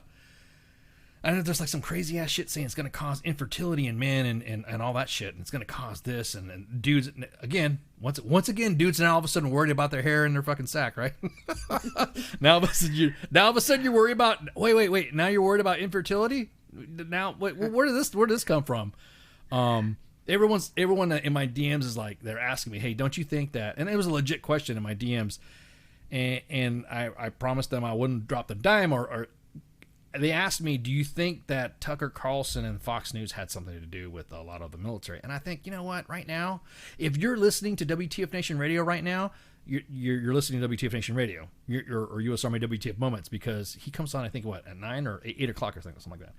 I don't watch. I only watch the excerpts or watch some of his clips or something that people send me. But if you watch that, the soldiers aren't watching him at 8 o'clock at night. They're downtown chasing ass. You know what I mean? They're or playing on their Game Boys. Right. They're Game Boys. Yeah. Exactly. Again, see, everyone's talking about. Gary says, get a vaccine and you can grow a beard. You know what, Gary? What happens if that's a byproduct, man? I know all the people on all the leaders are they like, will line up. Yeah, I know. Freaking all the army leaders right now are going, Ice, what are you doing, man? You're like talking about. No, I'm not. I'm just. Look, your leader's going to get the information, and if you look at the percentage rates and stuff like that, just they're not. I haven't seen anybody fall the fuck out. We haven't seen anybody have. And there has been maybe one case of an adverse reaction. Again, it's an adverse reaction, but it's all minuscule. Just like anybody would have an adverse reaction to the flu shot or the any other vaccine or whatever. I've had 10 fucking anthrax shots. I feel gypped. Where's my fucking superpower? You know what I mean? So Gary said he's getting a double. We're making use of the fertility before the vaccine kills it. It's a joke, yeah. See, that's the thing. At least you guys are good sports about it and are able to talk about this stuff without getting so fucking upset. There's different. Oh, somebody asked what versions would you take? I'd probably take the one shot, one kill J&J, the Johnson & Johnson. Yes, that's the one I'm doing. Oh, you're doing the Johnson & Johnson one? Say, yeah. Yeah. So I was kind of waiting for that too because I don't want to have to remember to get another one. Parkus is only 10. A lot of pressure. Yeah. Well, I mean, exactly. Well, at the time they stopped taking them because we had no longer required to take them because we were stopping at the rotation once we found out that there was no significant chemical threat. So you're gonna take the J&J? Yeah. I got mine scheduled. Everyone's asking me what my point about it is and all that stuff. If you don't want to fucking take, I'm taking it too. I'm getting it too. I'm not gonna be the one that's gonna be like throwing like fucking look at my COVID card. I'm not going to be like that, but I'm putting it up. I'm going to let everybody damn it, know because then I've heard it does not work unless you share it on social media. See, that's the thing, right? Why do we got to share this shit? See, now we got to do a SGT'S Time stuff. God, man. Exactly that, Jason. Bingo. I just said that earlier. The same people that are denying the COVID vaccine are the same ones screaming at the anti-vaxxers last year for the measles outbreak for California. Exactly that, man. They're right there with you, Jason. Right there fucking with you. Said the same thing. That's what I was just saying earlier. All the hardcore supporters of the previous administration should be fucking lining up with their sleeves up. There. Is that my political stuff? No, because we have more politics to talk about. We have our friend. What was his name? Harold Earls. Remember him? Do you remember Harold? Oh, Harold. Remember Harold? He's the guy. I'll talk about that in a minute. One of the things that someone asked me, they're like, "Are you gonna take it?" I'm like, "Yep." Because now I got like my turn is up. I told you, remember we would do our thing, and if our turn came up, I'm gonna take it. Yeah. So who cares? I'm gonna take it. And if something, I've already died a couple times already. I think I'll be all right. And I already got some shots.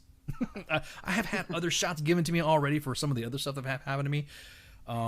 Probably some of you that have been in the service, probably a little bit more past 15 years, probably has a few sheets of pages of whatever. Think you don't know what you got, but you got it.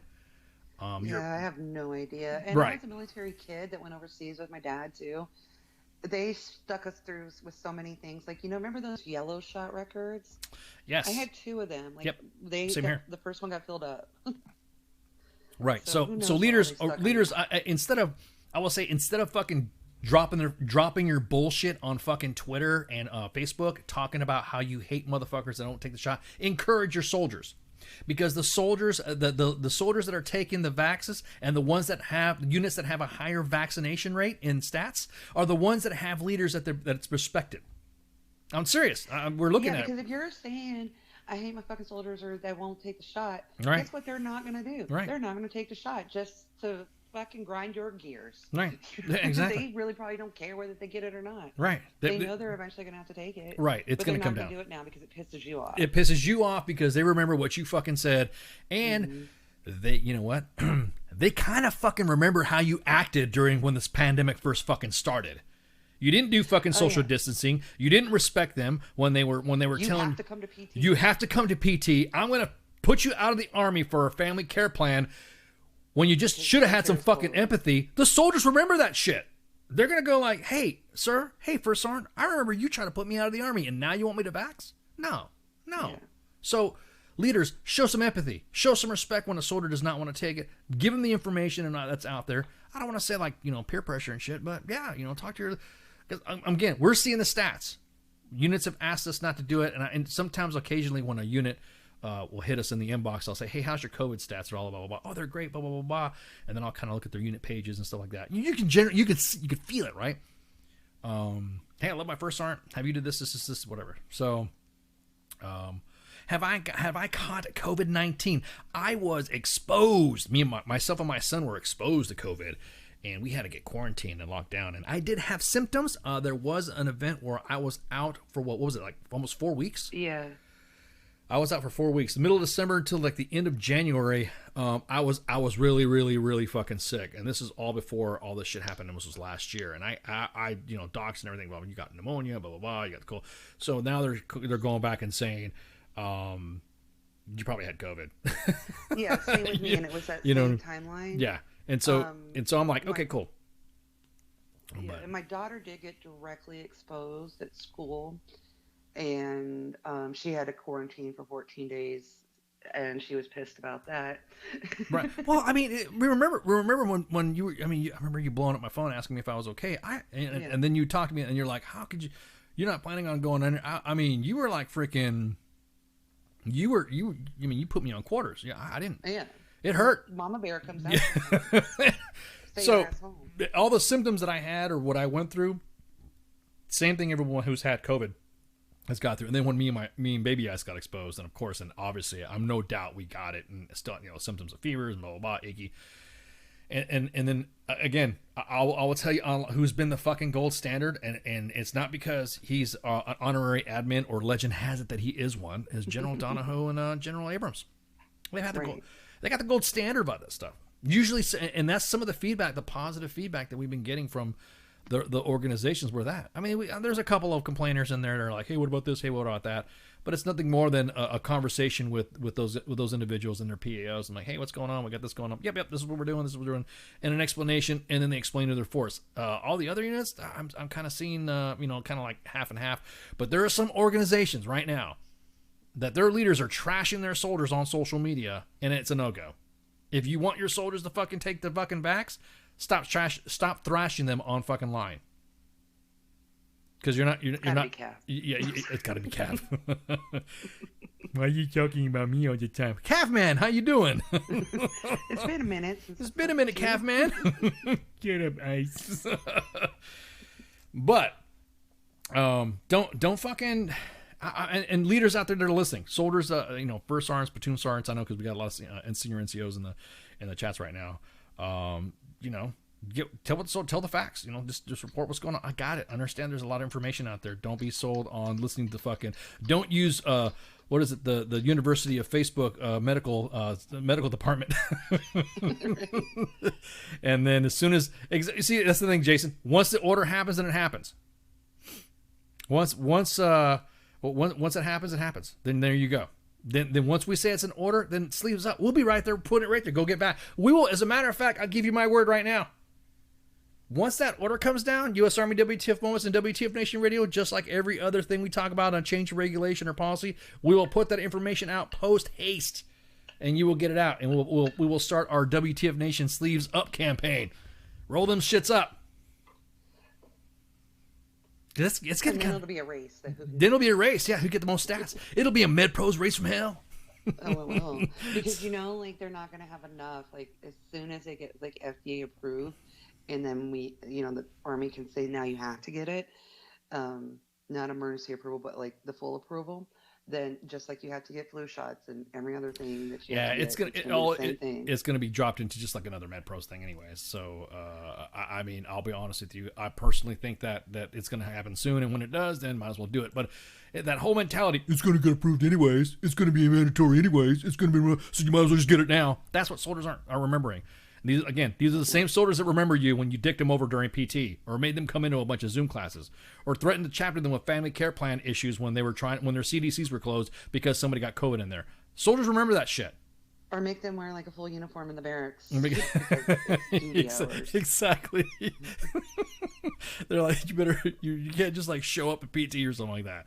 So again, show some empathy. However, WTF Nation, when this shit happens and it's mandatory, you're gonna get told. We're gonna be the first ones to tell you. I'll probably end up getting the DM like immediately. ISIS approved, and there we go. We're gonna have the world's largest 1.4 million follower fucking SRP on the planet. Sergeant Rob approves. That's right, exactly that. See, there you go, Sergeant Rob. So again, it's not about, we're not here to bash the program. We're not here to say anything about it. We're just saying that we were never anti-vax. We're just anti-forced. We don't want soldiers to get forced, but however, leaders, you need to kind of show some empathy and educate. Again, the gold standard's been General Abrams and General Donahoe. And some of the things that they've been doing. He's been here on the show a couple times already to discuss some of the mitigation plans for COVID anyway. So there's going to be more information coming out. There's going to be more vaccination stuff. I know everyone kind of got a little pissed off at some of the stuff that we posted and said that we were being anti-vax, or now we're pushing this stuff and all that shit. Man, shut up. Shut up. We're not pushing that crap. We're just showing you what's going on out there. Right. Man. And the Alarak is out. I already got a message. The Alarak is in the United States Army Appearance and Grooming modifications. As a matter of fact, I want to see some braids. Just show them on Twitter, man. Flash them braids up. I want to see them braids. Everyone here, and of course, I'm gonna freaking. Yes, tomorrow when y'all are all get ready for work with new hair. Yeah, show us. Send pictures. Send pictures to U.S. Army WTF Moments and or WTF Nation Radio. We'll share your braid pics. Nothing wrong with that. You don't have to show your face if you feel like you don't want to, but we'll post them. Just show like a picture behind you and all that stuff, because that's where your braid's not on your face, so we're gonna have to see the right. But again, so again, I got a lot of shit in my DMs about being anti-vax. We're not being fucking anti-vax. We're being anti-forced. Soldiers are seeing this shit, and of course, I'm already telling you that I'm getting mine. Spanky's already gonna get hers, and now you telling me, Spanky, that I have to show my card. So thanks. Right, you gotta, or else the vaccine doesn't work. Do we get a special WTF Nation Vax card, a VidVax card? Is Facebook gonna flag us for talking about the panorama? The panorama, exactly. It's gonna be like, oh, ICE, I'm sorry, you told us you weren't gonna talk about this shit, and there you go, banned. Damn it. Anyways, okay, so enough of that. Again, get educated leaders out there, show some empathy. Again, motivated units are the ones that are getting a higher vaccination rate. Don't trash your soldiers on fucking social media, because I've already seen it. I've seen, you should make them do this, and then you just fucking do this, and blah, blah, blah. Which, again, isn't that what we're trying to fight in the Army? That's the way it's always be done. This is the Army, just do it. Then we just get, like, fucking over this crap. You know what I mean? But, yeah, anyways. What's this? Anthony has got a comment here that we need to we stopped creating monsters in the Army, and now we're scared of everything. Create the monster, then show them how to control it. I didn't like the path we're going. As an MLC facilitator, I want to conduct a full resident course to create great leaders, but the pandemic has been an issue. MLC. I'm a master leaders course is what master leaders course? Is that the Brazilian shit? MLC is the new. It's the Master Sergeant course, right? It's the course for Master Sergeants. Right. Master Sergeant's course. I think that it is hard to create great leaders. It is hard, and it's been a big issue. I think we've gotten to the point where I don't think we're not going to know how to act. The Army's not going to know how to act once we have our once we all come back to work. Everyone's going to come back. Nobody's going to know how to act. Everyone, actually, the world is not going to know how to act. We're going to be running all feral and shit, looking like freaking kids. So easy a caveman do it. We're going to be like walking around, unga bunga, You want me to put on a bra? Exactly. We're going to be, hey, Ice, you got to wear some pants. Oh shit, I'm wearing Ranger panties again.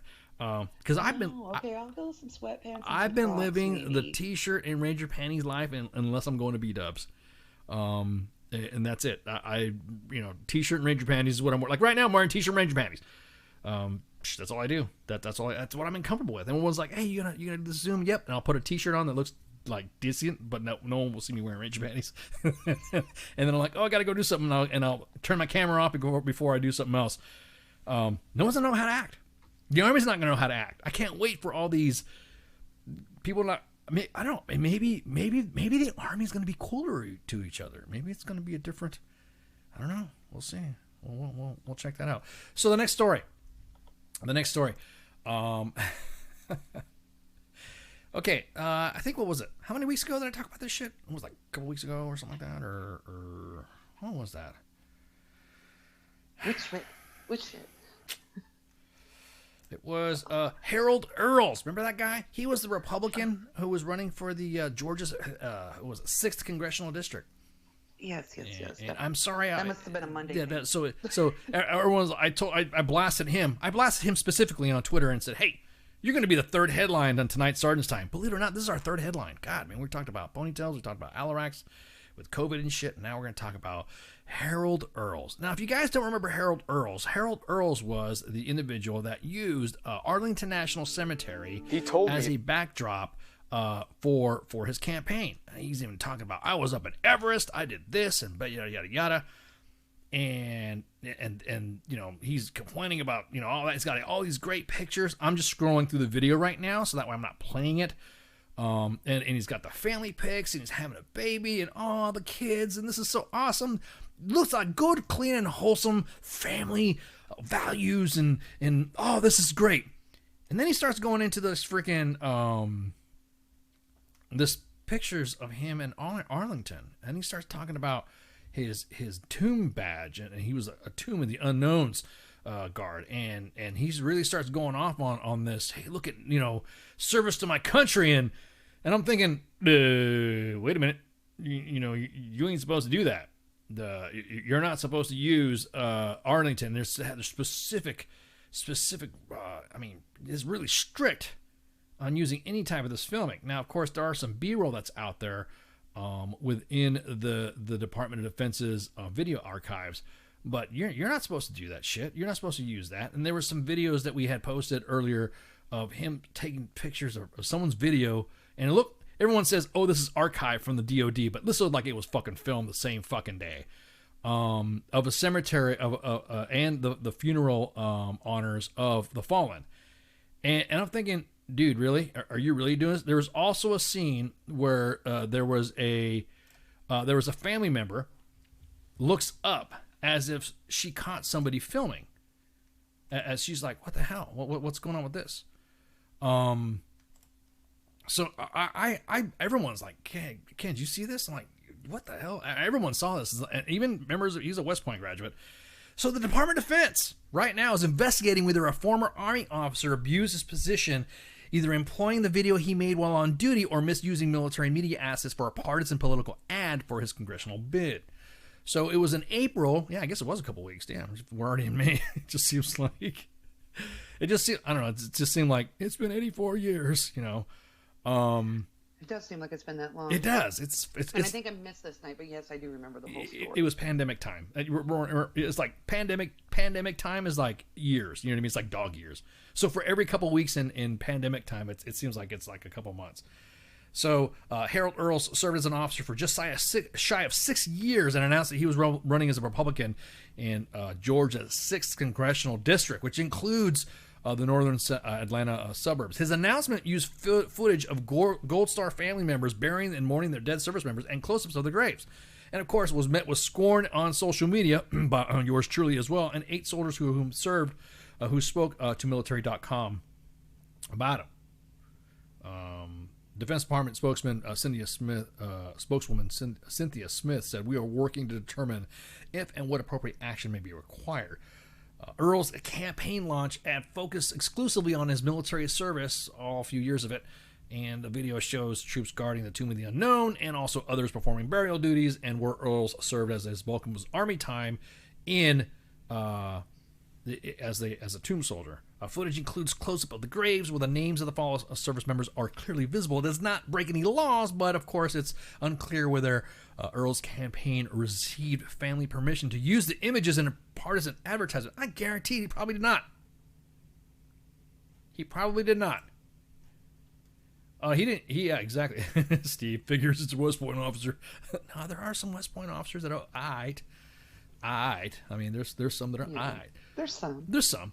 Earls gives his campaign pitch early in civilian clothes, and it's unclear whether he is still in the Army at the time of the footage was shot, and he served from May 2015 to October 2020, according to an Army spokesperson. Some of the footage he used in the military video is in the public domain, again, which was created with government funds and available for public use, according to multiple soldiers interviewed. One clip in the ad displays a mandatory disclosure stating that the use of military imagery does not imply endorsement, and the video of funerals does not contain the same disclosure, making it confusing to which public domain or what Earl shot himself. If you look at the quality of the video, it looks consistent with the same type of equipment that was filmed throughout. While not morally acceptable, it is allowed a junior NCO currently serving at the cemetery center in an interview with military.com. He, however, did utilize footage of him walking through the headstone standing by the tomb. Those were shot when he had already left the Army and not cleared with the cemetery. There you go. There's already his story's already starting to fall apart. This is part of the footage that is currently being investigated and brought up with the chain of command. Another NCO who served with Earl said he is confused why the ad leans so heavily on his military service, or why is it relevant to his district, given that he's never deployed overseas and he got out of service quickly. Evidence is mixed on the advantages of former service members might have in the election. I'm looking at this site. I'm not going to act like I'm a big politics guy, but I can really tell he's running for office or where, but it's all about him, not about the place he's running. You can see the ego problems. His whole campaign is about minimal service in Virginia for an election in Georgia. An NCO stationed, Arlington said. All these aren't candidates that are supposed to show off their community projects or shaking hands or something like that. Unquote. It's true. Right, got to kiss the baby. You got to kiss the babies and shake the constituents. So what was it? Was it shake the baby and whatever? Anyways, don't kick the baby. There are most service members interviewed on the condition of anonymity either identified as Republicans or say they don't care about politics to have an ideology. Neither Earls nor his campaign responded to the multiple requests for interviews and comment. However, he defended the heavy use of the grave sites in uniform. Arlington is it's not just my history, but it's part of our American history. This is what he said. A story that must be told. The sacrifices of I'm just imitating, that's how he sounds. I don't know how he sounds. The sacrifices of our family, and he just gets into this cheesy ass, the sacrifices, I'm not saying it's cheesy what he's talking about, but I'm saying the way he presents is the sacrifices of our fallen and their families who fought for all of us should not be forgotten and should inspire us to seek what unites us instead of this strangling divide that we've gotten us into. What the hell? I don't know, the rules or anything. I don't care if what he did was legal, illegal, what. It's in poor taste. It is. That's the only thing I see from this. I don't know what he's running for. I don't know what, don't care. Don't know what he's running for, don't care. Don't know if he's Republican, Democrat, Independent, nothing. None of that matters. It is just poor taste. Right, it is. And that's what I see when I see Yeah, this. I had one of my friends post some pictures of me and shit like that on, and they were like, "That's you?" I'm like, I don't fucking. How old were you? How old are you? I'm like, I don't post pictures of myself. It's just when it comes to something like that, when it would be political, why would you want to post? I don't know. It just seems overdue. Do military personnel or veterans have this immediate right to run for office just because they served? I'm kind of on the fence with that. Well, I mean, they have just the same rights as anybody else does to, run for office. And it's fine because, we go into our backgrounds of any candidate, to let everybody know what you've been doing with your life. I mean, that's fine. I think a lot of things would be better.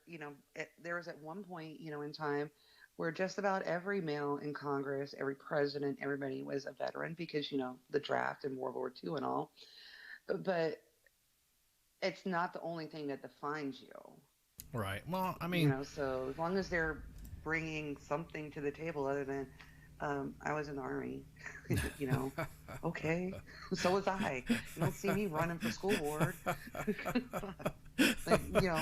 are you going to do? Well, I mean, there's some things you can't control or help. If you were obviously there, yeah, exactly. Like for us, we spent over 20 years, and so people are like, oh, so what'd you do? Oh, so what'd you do after you graduated high school or something like that? Oh, I joined the Army. Oh, okay, so how long did you stay in? Oh, I like literally just retired. And everyone was like, oh.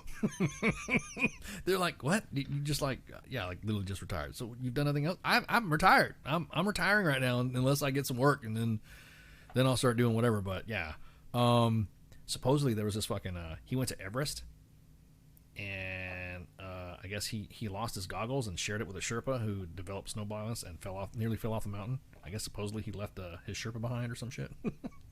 Oh wow! A lot of drama on that story. On his Harold Earl's freaking and Everest freaking drama. But the Steve Bannon from military.com was the one that wrote the story.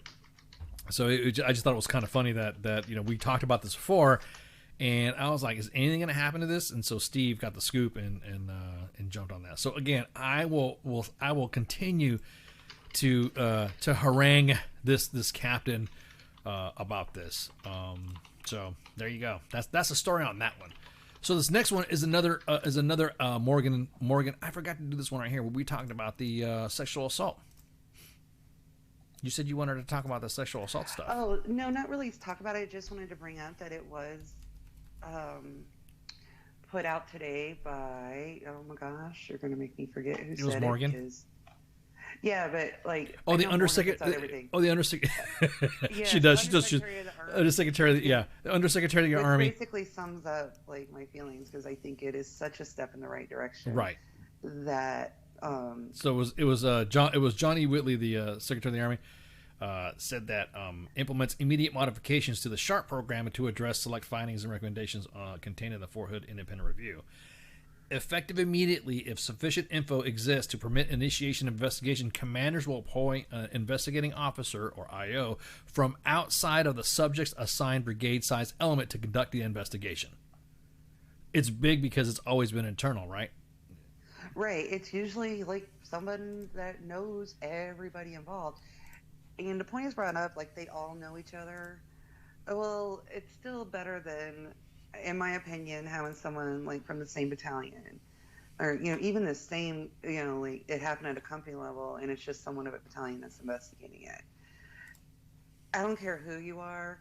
Nobody is ever completely unbiased, but there's so much more room for bias if it's someone that you know, or knows of you, or is rated by the same senior rater, so that's, I don't know. So it's a step in the right direction. I would personally like it to be taken out of DOD's hands altogether. Yeah. Well, we're getting there. Yeah, and it's effective immediately. So for all sexual harassment, and not just everyone says, oh, it's assault. No, it's sexual harassment and sexual assault complaints. The first colonel or 06 in the chain of command as soon as possible, and not later than 6 hours after determining that a military protective order is warranted, which is the presence, of course, of presence of a threat or physical harm, to ensure that the subject's commander issues the MPO to the subject, PMO, and to the victim. Within 72 hours of each SARB, the victim will be provided a status update, and brigade commanders will notify the soldier or the complainant within 2 business days of receiving the final outcome of any judicial, non-judicial, or admin processings or proceedings. That is a big deal. That's totally a freaking that's ginormous. That's a big change because everyone, it is a much needed change. Yeah, no, I'm glad it's happening too. Okay, so the last thing. So I got kind of in a tussle with some people about what was going on because yesterday was because I was on the road and I wasn't able to do a show on Monday, so I was on the road doing stuff, and then I was finally rushing in to do a show with CQ because he was talking about Star Wars and may the 4th be with you. Well, obviously, what is after May the 4th is Revenge of the 5th, right? Actually, it should be today. It should be Revenge of the 6th, but people want to get oh, it's the 5th. No, but it was Cinco de Mayo, right?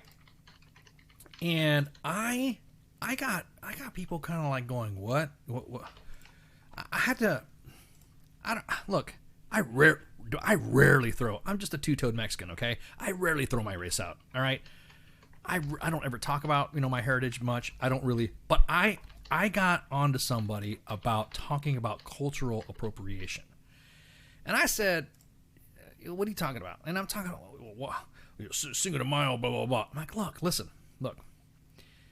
Did you know that that Cinco de Mayo was actually Cinco de Mayo actually was a connected without Cinco de Mayo. Cinco de Mayo helped prevent a Confederate victory in the Civil War, and I had people that got mad at me because I wouldn't tell people not to wear sombreros.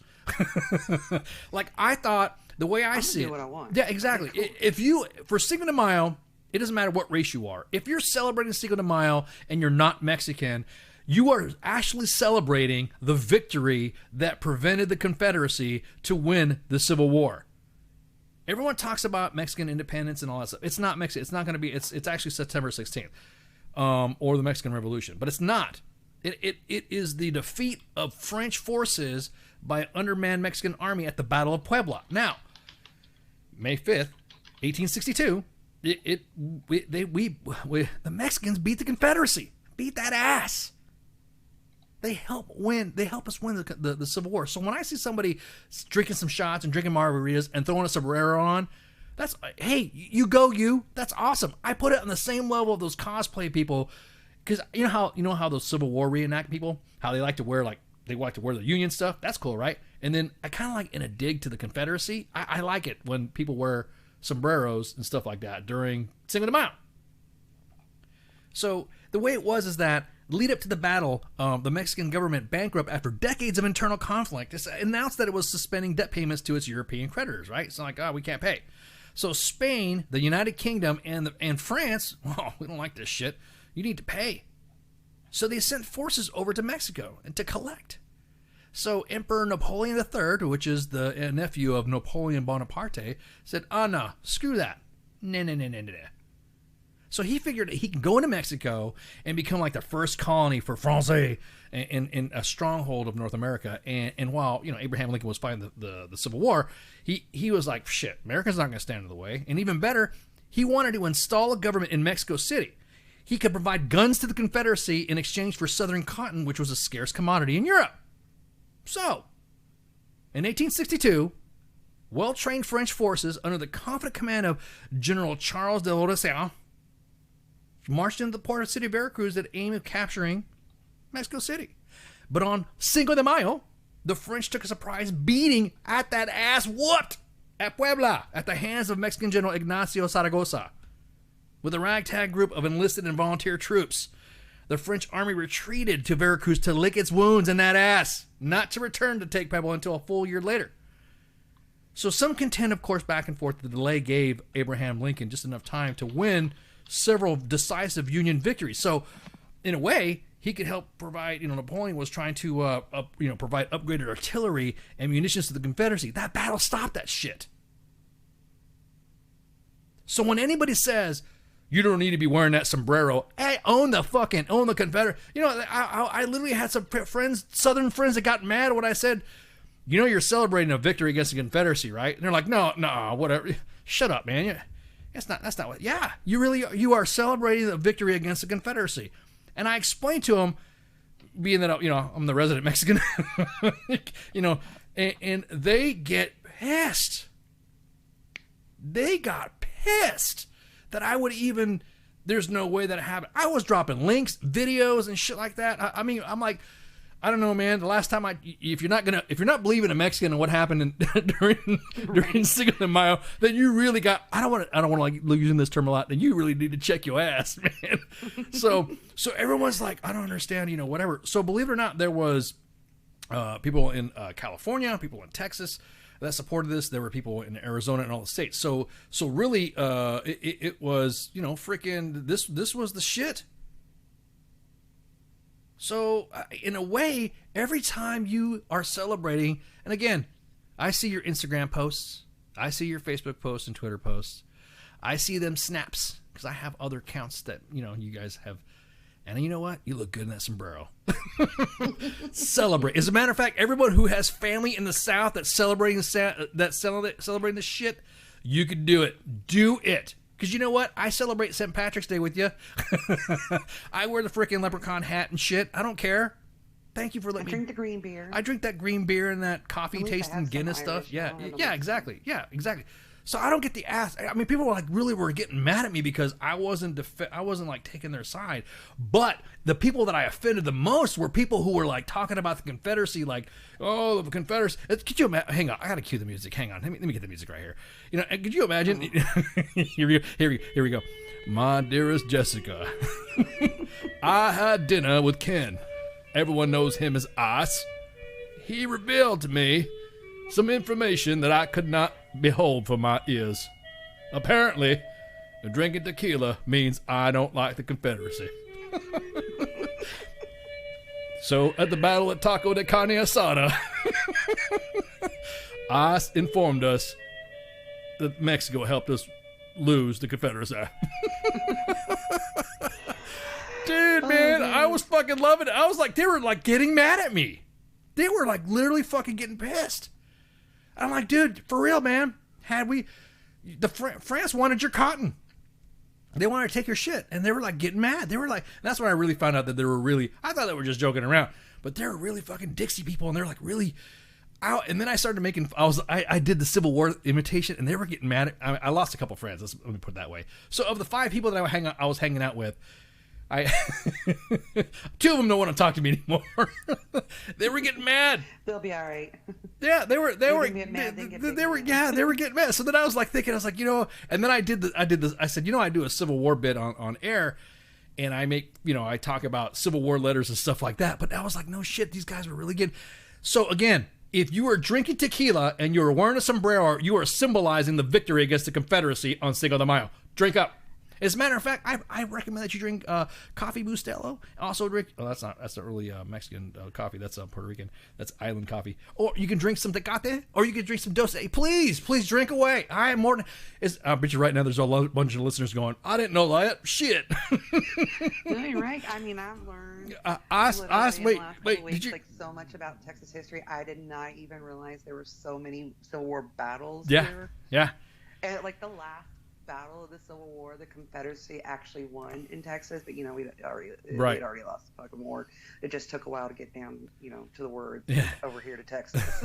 But yeah, I was like, it's crazy. Oh, I mean, that's history class for tonight. I don't get mad. I mean, they're pissed off at me because I'll admit it. I could rub it in a little bit sometimes when it comes to shit talking. They were really pushing the fucking. they were kind of like pushing my buttons, and then they were like, "Doesn't that get mad? Don't you get mad about Don't you get mad about white people wearing fucking sombreros and stuff? I go, no, actually, no, I'm not mad at all. I think it's kind of cool. They're like, what's going on? You're not. One of them called me woke. I'm like, no, dude, no. Why? Because, and that's when I said, my dearest Jessica, and everyone was like, what? And I broke into character and like, my dearest Jessica, today ICE informed me that Mexico defeated, we lost the war. They were getting mad because I was just poking and prodding. So drink up. Put that sombrero on. I don't care. Celebrate Cinco de Mayo. You'll be celebrating the fact that Mexico assisted the United States in stomping the shit out of the Confederacy. So I think it's kind of funny. What was that? Yeah, exactly that. Yeah, do you think we've gotten comfortable as Americans and the problem in the long run? Every great national. Yeah, we do, man. We fail our history pretty bad. We're pretty bad on our history. We don't know military history enough. I literally, As soon as I said that, immediately they went to their phones and Googleized it. I even tweeted about it too. I made a thread about it because people were like literally thinking that I was like not oh no, there's no way. It's not true. It can't be. It can't be. As a matter of fact, once the battle was won in the city of Puebla, there was a massive campaign. There was almost like remember the Alamos, like Victory at Puebla. Remember the Puebla, the same thing. Remember the Batalla de Puebla. They were like going off on that shit. Celebration with food. Can't go wrong with food, tequila, and all sorts of stuff. And that's really what it's about. So celebrate away, man. Celebrate. I will drink your Guinness. I will wear your leprechaun hat. I will celebrate with you. But know this. When I see you posting doing shots on Cinco de Mayo, wearing a sombrero, you're doing it for the Union. That's fucking... I love the twist of fate sometimes history has that people don't realize. History is the ultimate meme. You know what I'm saying? So... I just thought it was funny. But anyways. And that concludes the history lesson for this evening, boys and girls. Thank you for joining us for that. Exactly. It's like, welcome to WTF Nation's history class, Texas and Mexican history and U.S. Civil War history. Informing us and breaking hearts. I can't believe it. I betrayed the Confederacy eating that taco de carne asada. Oh my god. Okay, so all right, enough of that. Enough clowning and shit like that. Let's go ahead and cover. Let's do some housekeeping, man. What we got going on? We got anything else going on? We got a lot of guests coming out. Shit, we got a lot of guests. I didn't realize how many guests we're gonna have. So we had Colin Mokri. We had him on from you guys remember him from Whose Line Is It? He was funny as hell. He was on right before after I got off. And then on Monday we're gonna have Ryan Paul Wilson. This Monday coming up, he's going to be talking about his... wait a minute. Wait, I just realized tomorrow we're going to have a show. My bad. Kaz is going to come on tomorrow. Friday Night Freedom is going to be on because Kaz is, I think, squared away with his schedule. He's able to broadcast tomorrow night. So tomorrow night, I'm going to real quick say, we're going to have a show. We're going to have Friday Nights of Freedom. We're going to have Friday Nights of Freedom. Yeah, drink some tequila and wear a sombrero. But on Monday, May the 10th, Ryan Paul Wilson, he's going to be coming on to talk about his organization. He was on Friday Night Freedom before, and he was talking about his nonprofit Hanoi's Lost Child Foundation and their upcoming fundraiser. Golfing. Yeah, like I said, do some golfing. Seth Herzog on Tuesday, that following next Tuesday, he's going to be coming on. Comedian Seth Herzog will be joining CQ and Radar and Pop Culture Warrior. After CQ was a guest on his live Instagram podcast, now he's going to come on and reciprocate. He's a regular sketch performer and a resident comedian for NBC's The Tonight Show, starring Jimmy Fallon and formerly The Late Night. Recently, he hosted 2 comedy science shows for Nat Geo, Science of Stupid and Duck Quacks Don't Echo. I can't wait. That's going to be awesome. Right? And then, excited. And then Thursday. Okay, here's the big one. The Thursday for you Army peeps for Sergeant's Time. This is going to be IPS-A, the Integrated Personnel and Pay System. The Army's going to go away from the DA-31. The Army's going to go away from a lot of personal actions and stuff like that coming up. And you got to tune in. You got to tune in. There's going to be some awesome things that are going to be coming out with this new program. They've been doing it. They've been fielding it since 2019. As a matter of fact, when I went public during AUSA, I'm shooting shit with them and hanging out. So Colonel Greg Johnson, he is the IPS-A Management Division Chief. Lieutenant Colonel Brian Hollingsworth, he is the Functional Management Division, Release 3 Design and Development Lead. And then Sergeant Major Gary Crease, he is the Senior Enlisted Advisor, and he'll be on to shoot the shit about, they're all going to be on to talk about IPS-A. If you've not paid attention, log in, go on to Facebook and all that stuff, start checking stuff out for IPS-A, start looking at their videos. There's a lot of things that are happening that you're going to be blown away, and I wish I was still into kind of like do this, because I really want to like submit a leave form without having to have 15 pages in triplicate of a leave packet. And then Carter Bays is going to be on May 18th. He's going to be shooting the shit. Carter Bays, do you know who he is? He's the producer and writer for How I Met Your Mother. He's going to be on it to be talking about his career and what he has works in the future. And then, of course, on the 25th of May, Efren Ramirez. You guys know who he is, right? He's been working as a professional actor for many years. He started first off with some guest appearances on TV. He appeared in diverse roles as ER, American Dad, Judging Amy, The District, Mad TV, and Scrubs. But everybody knows him as Pedro. Everybody knows Pedro from Napoleon Dynamite, that's who's coming on. So he currently resides in Los Angeles and New York. When he isn't filming, he is spinning records as a DJ in clubs across the country, and he's published his first book, Direct Your Own Life. And he'll recently return from a USO trip visiting our troops in Bahrain. So he's a big supporter of the soldiers and sailors and Marine and Airmen and Space Force Guardians. But yeah, it's gonna be like crazy. Is it gonna flop? You think it's gonna flop Recruiter Times? I don't know, man. We'll see. You know, we'll see. Can't wait. We'll see what happens. But other than that, you got anything? You got anything for me, Spanky? I think we had this is a pretty informative show we had today. All the information, we give it away. Right. But yes, thank y'all for joining us. And no, I don't have anything else to add. Exactly that. The only thing I got to say is, dear Facebook, please stop suggesting people I may know. I do know them, and I don't like them. So other than that, thank you for hanging out. And again, shots. Y'all have a good night. Hey, this is SEAC retired John Wayne Troxel. You're listening to WTF Nation Radio, the station of choice for all of the badass MFers on the planet. The voice of U.S. Army, WTF Moments. This is WTF Nation Radio.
Intergalactic horse, and we'll ride into the sun, yes, into the sun, where we'll take the day by planting a flag right there at its source. Space Force.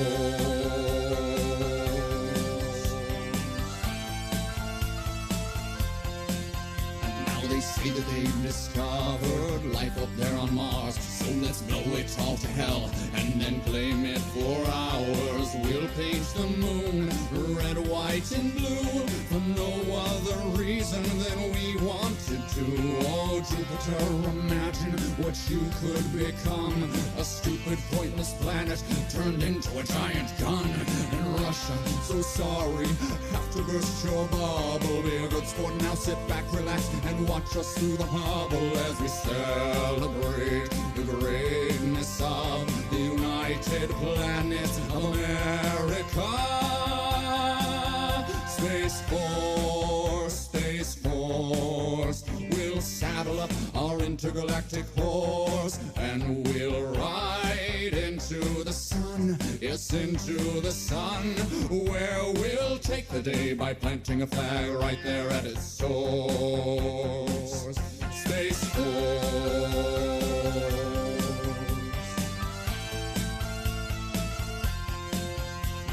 We'll go to infinity and beyond, beyond. You'll hear our manly voices singing Space Force strong. The critics say sound doesn't travel in space, to which we reply sound will do as we say. Oh, Captain Kirk, your achievements, though notable and fine, as far as we're concerned, this is Deep Space Mine. And big fans, but Lord Vader, step away from the lightsaber. There can only be one, of course. Space Force.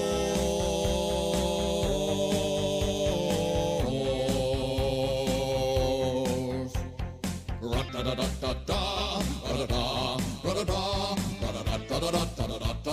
Ra-da-dum, dum, dum, dum, ra-da-da-da-da-da, ra-da-da, ra-da-da, ra-da-da-da-da-da-da-da-da-da-dum, dum, dum, dum, dum, dum, dum. Space Force, Space Force, we'll saddle up our intergalactic horse, and we'll ride into the sun, yes, into the sun, where we'll take the day by planting a flag right there at its source. Space Force.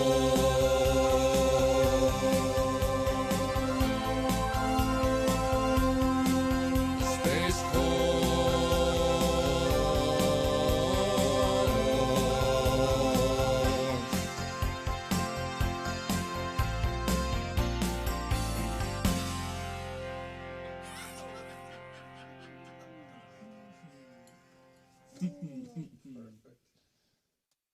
Everything stated on WTF Nation Radio is to be considered the opinion of the person that stated it, and not an official representation of WTF Nation Radio or U.S. Army WTF Moments. Price does not include tax, title, or license. Some assembly required. Each item sold separately. Batteries not included. Objects in mirror are closer than they appear. If conditions persist, contact a physician. Individual results may vary. Keep out of the reach of children. Avoid prolonged exposure to direct sunlight. Keep in a cool, dark place. And please enjoy the show. Shots.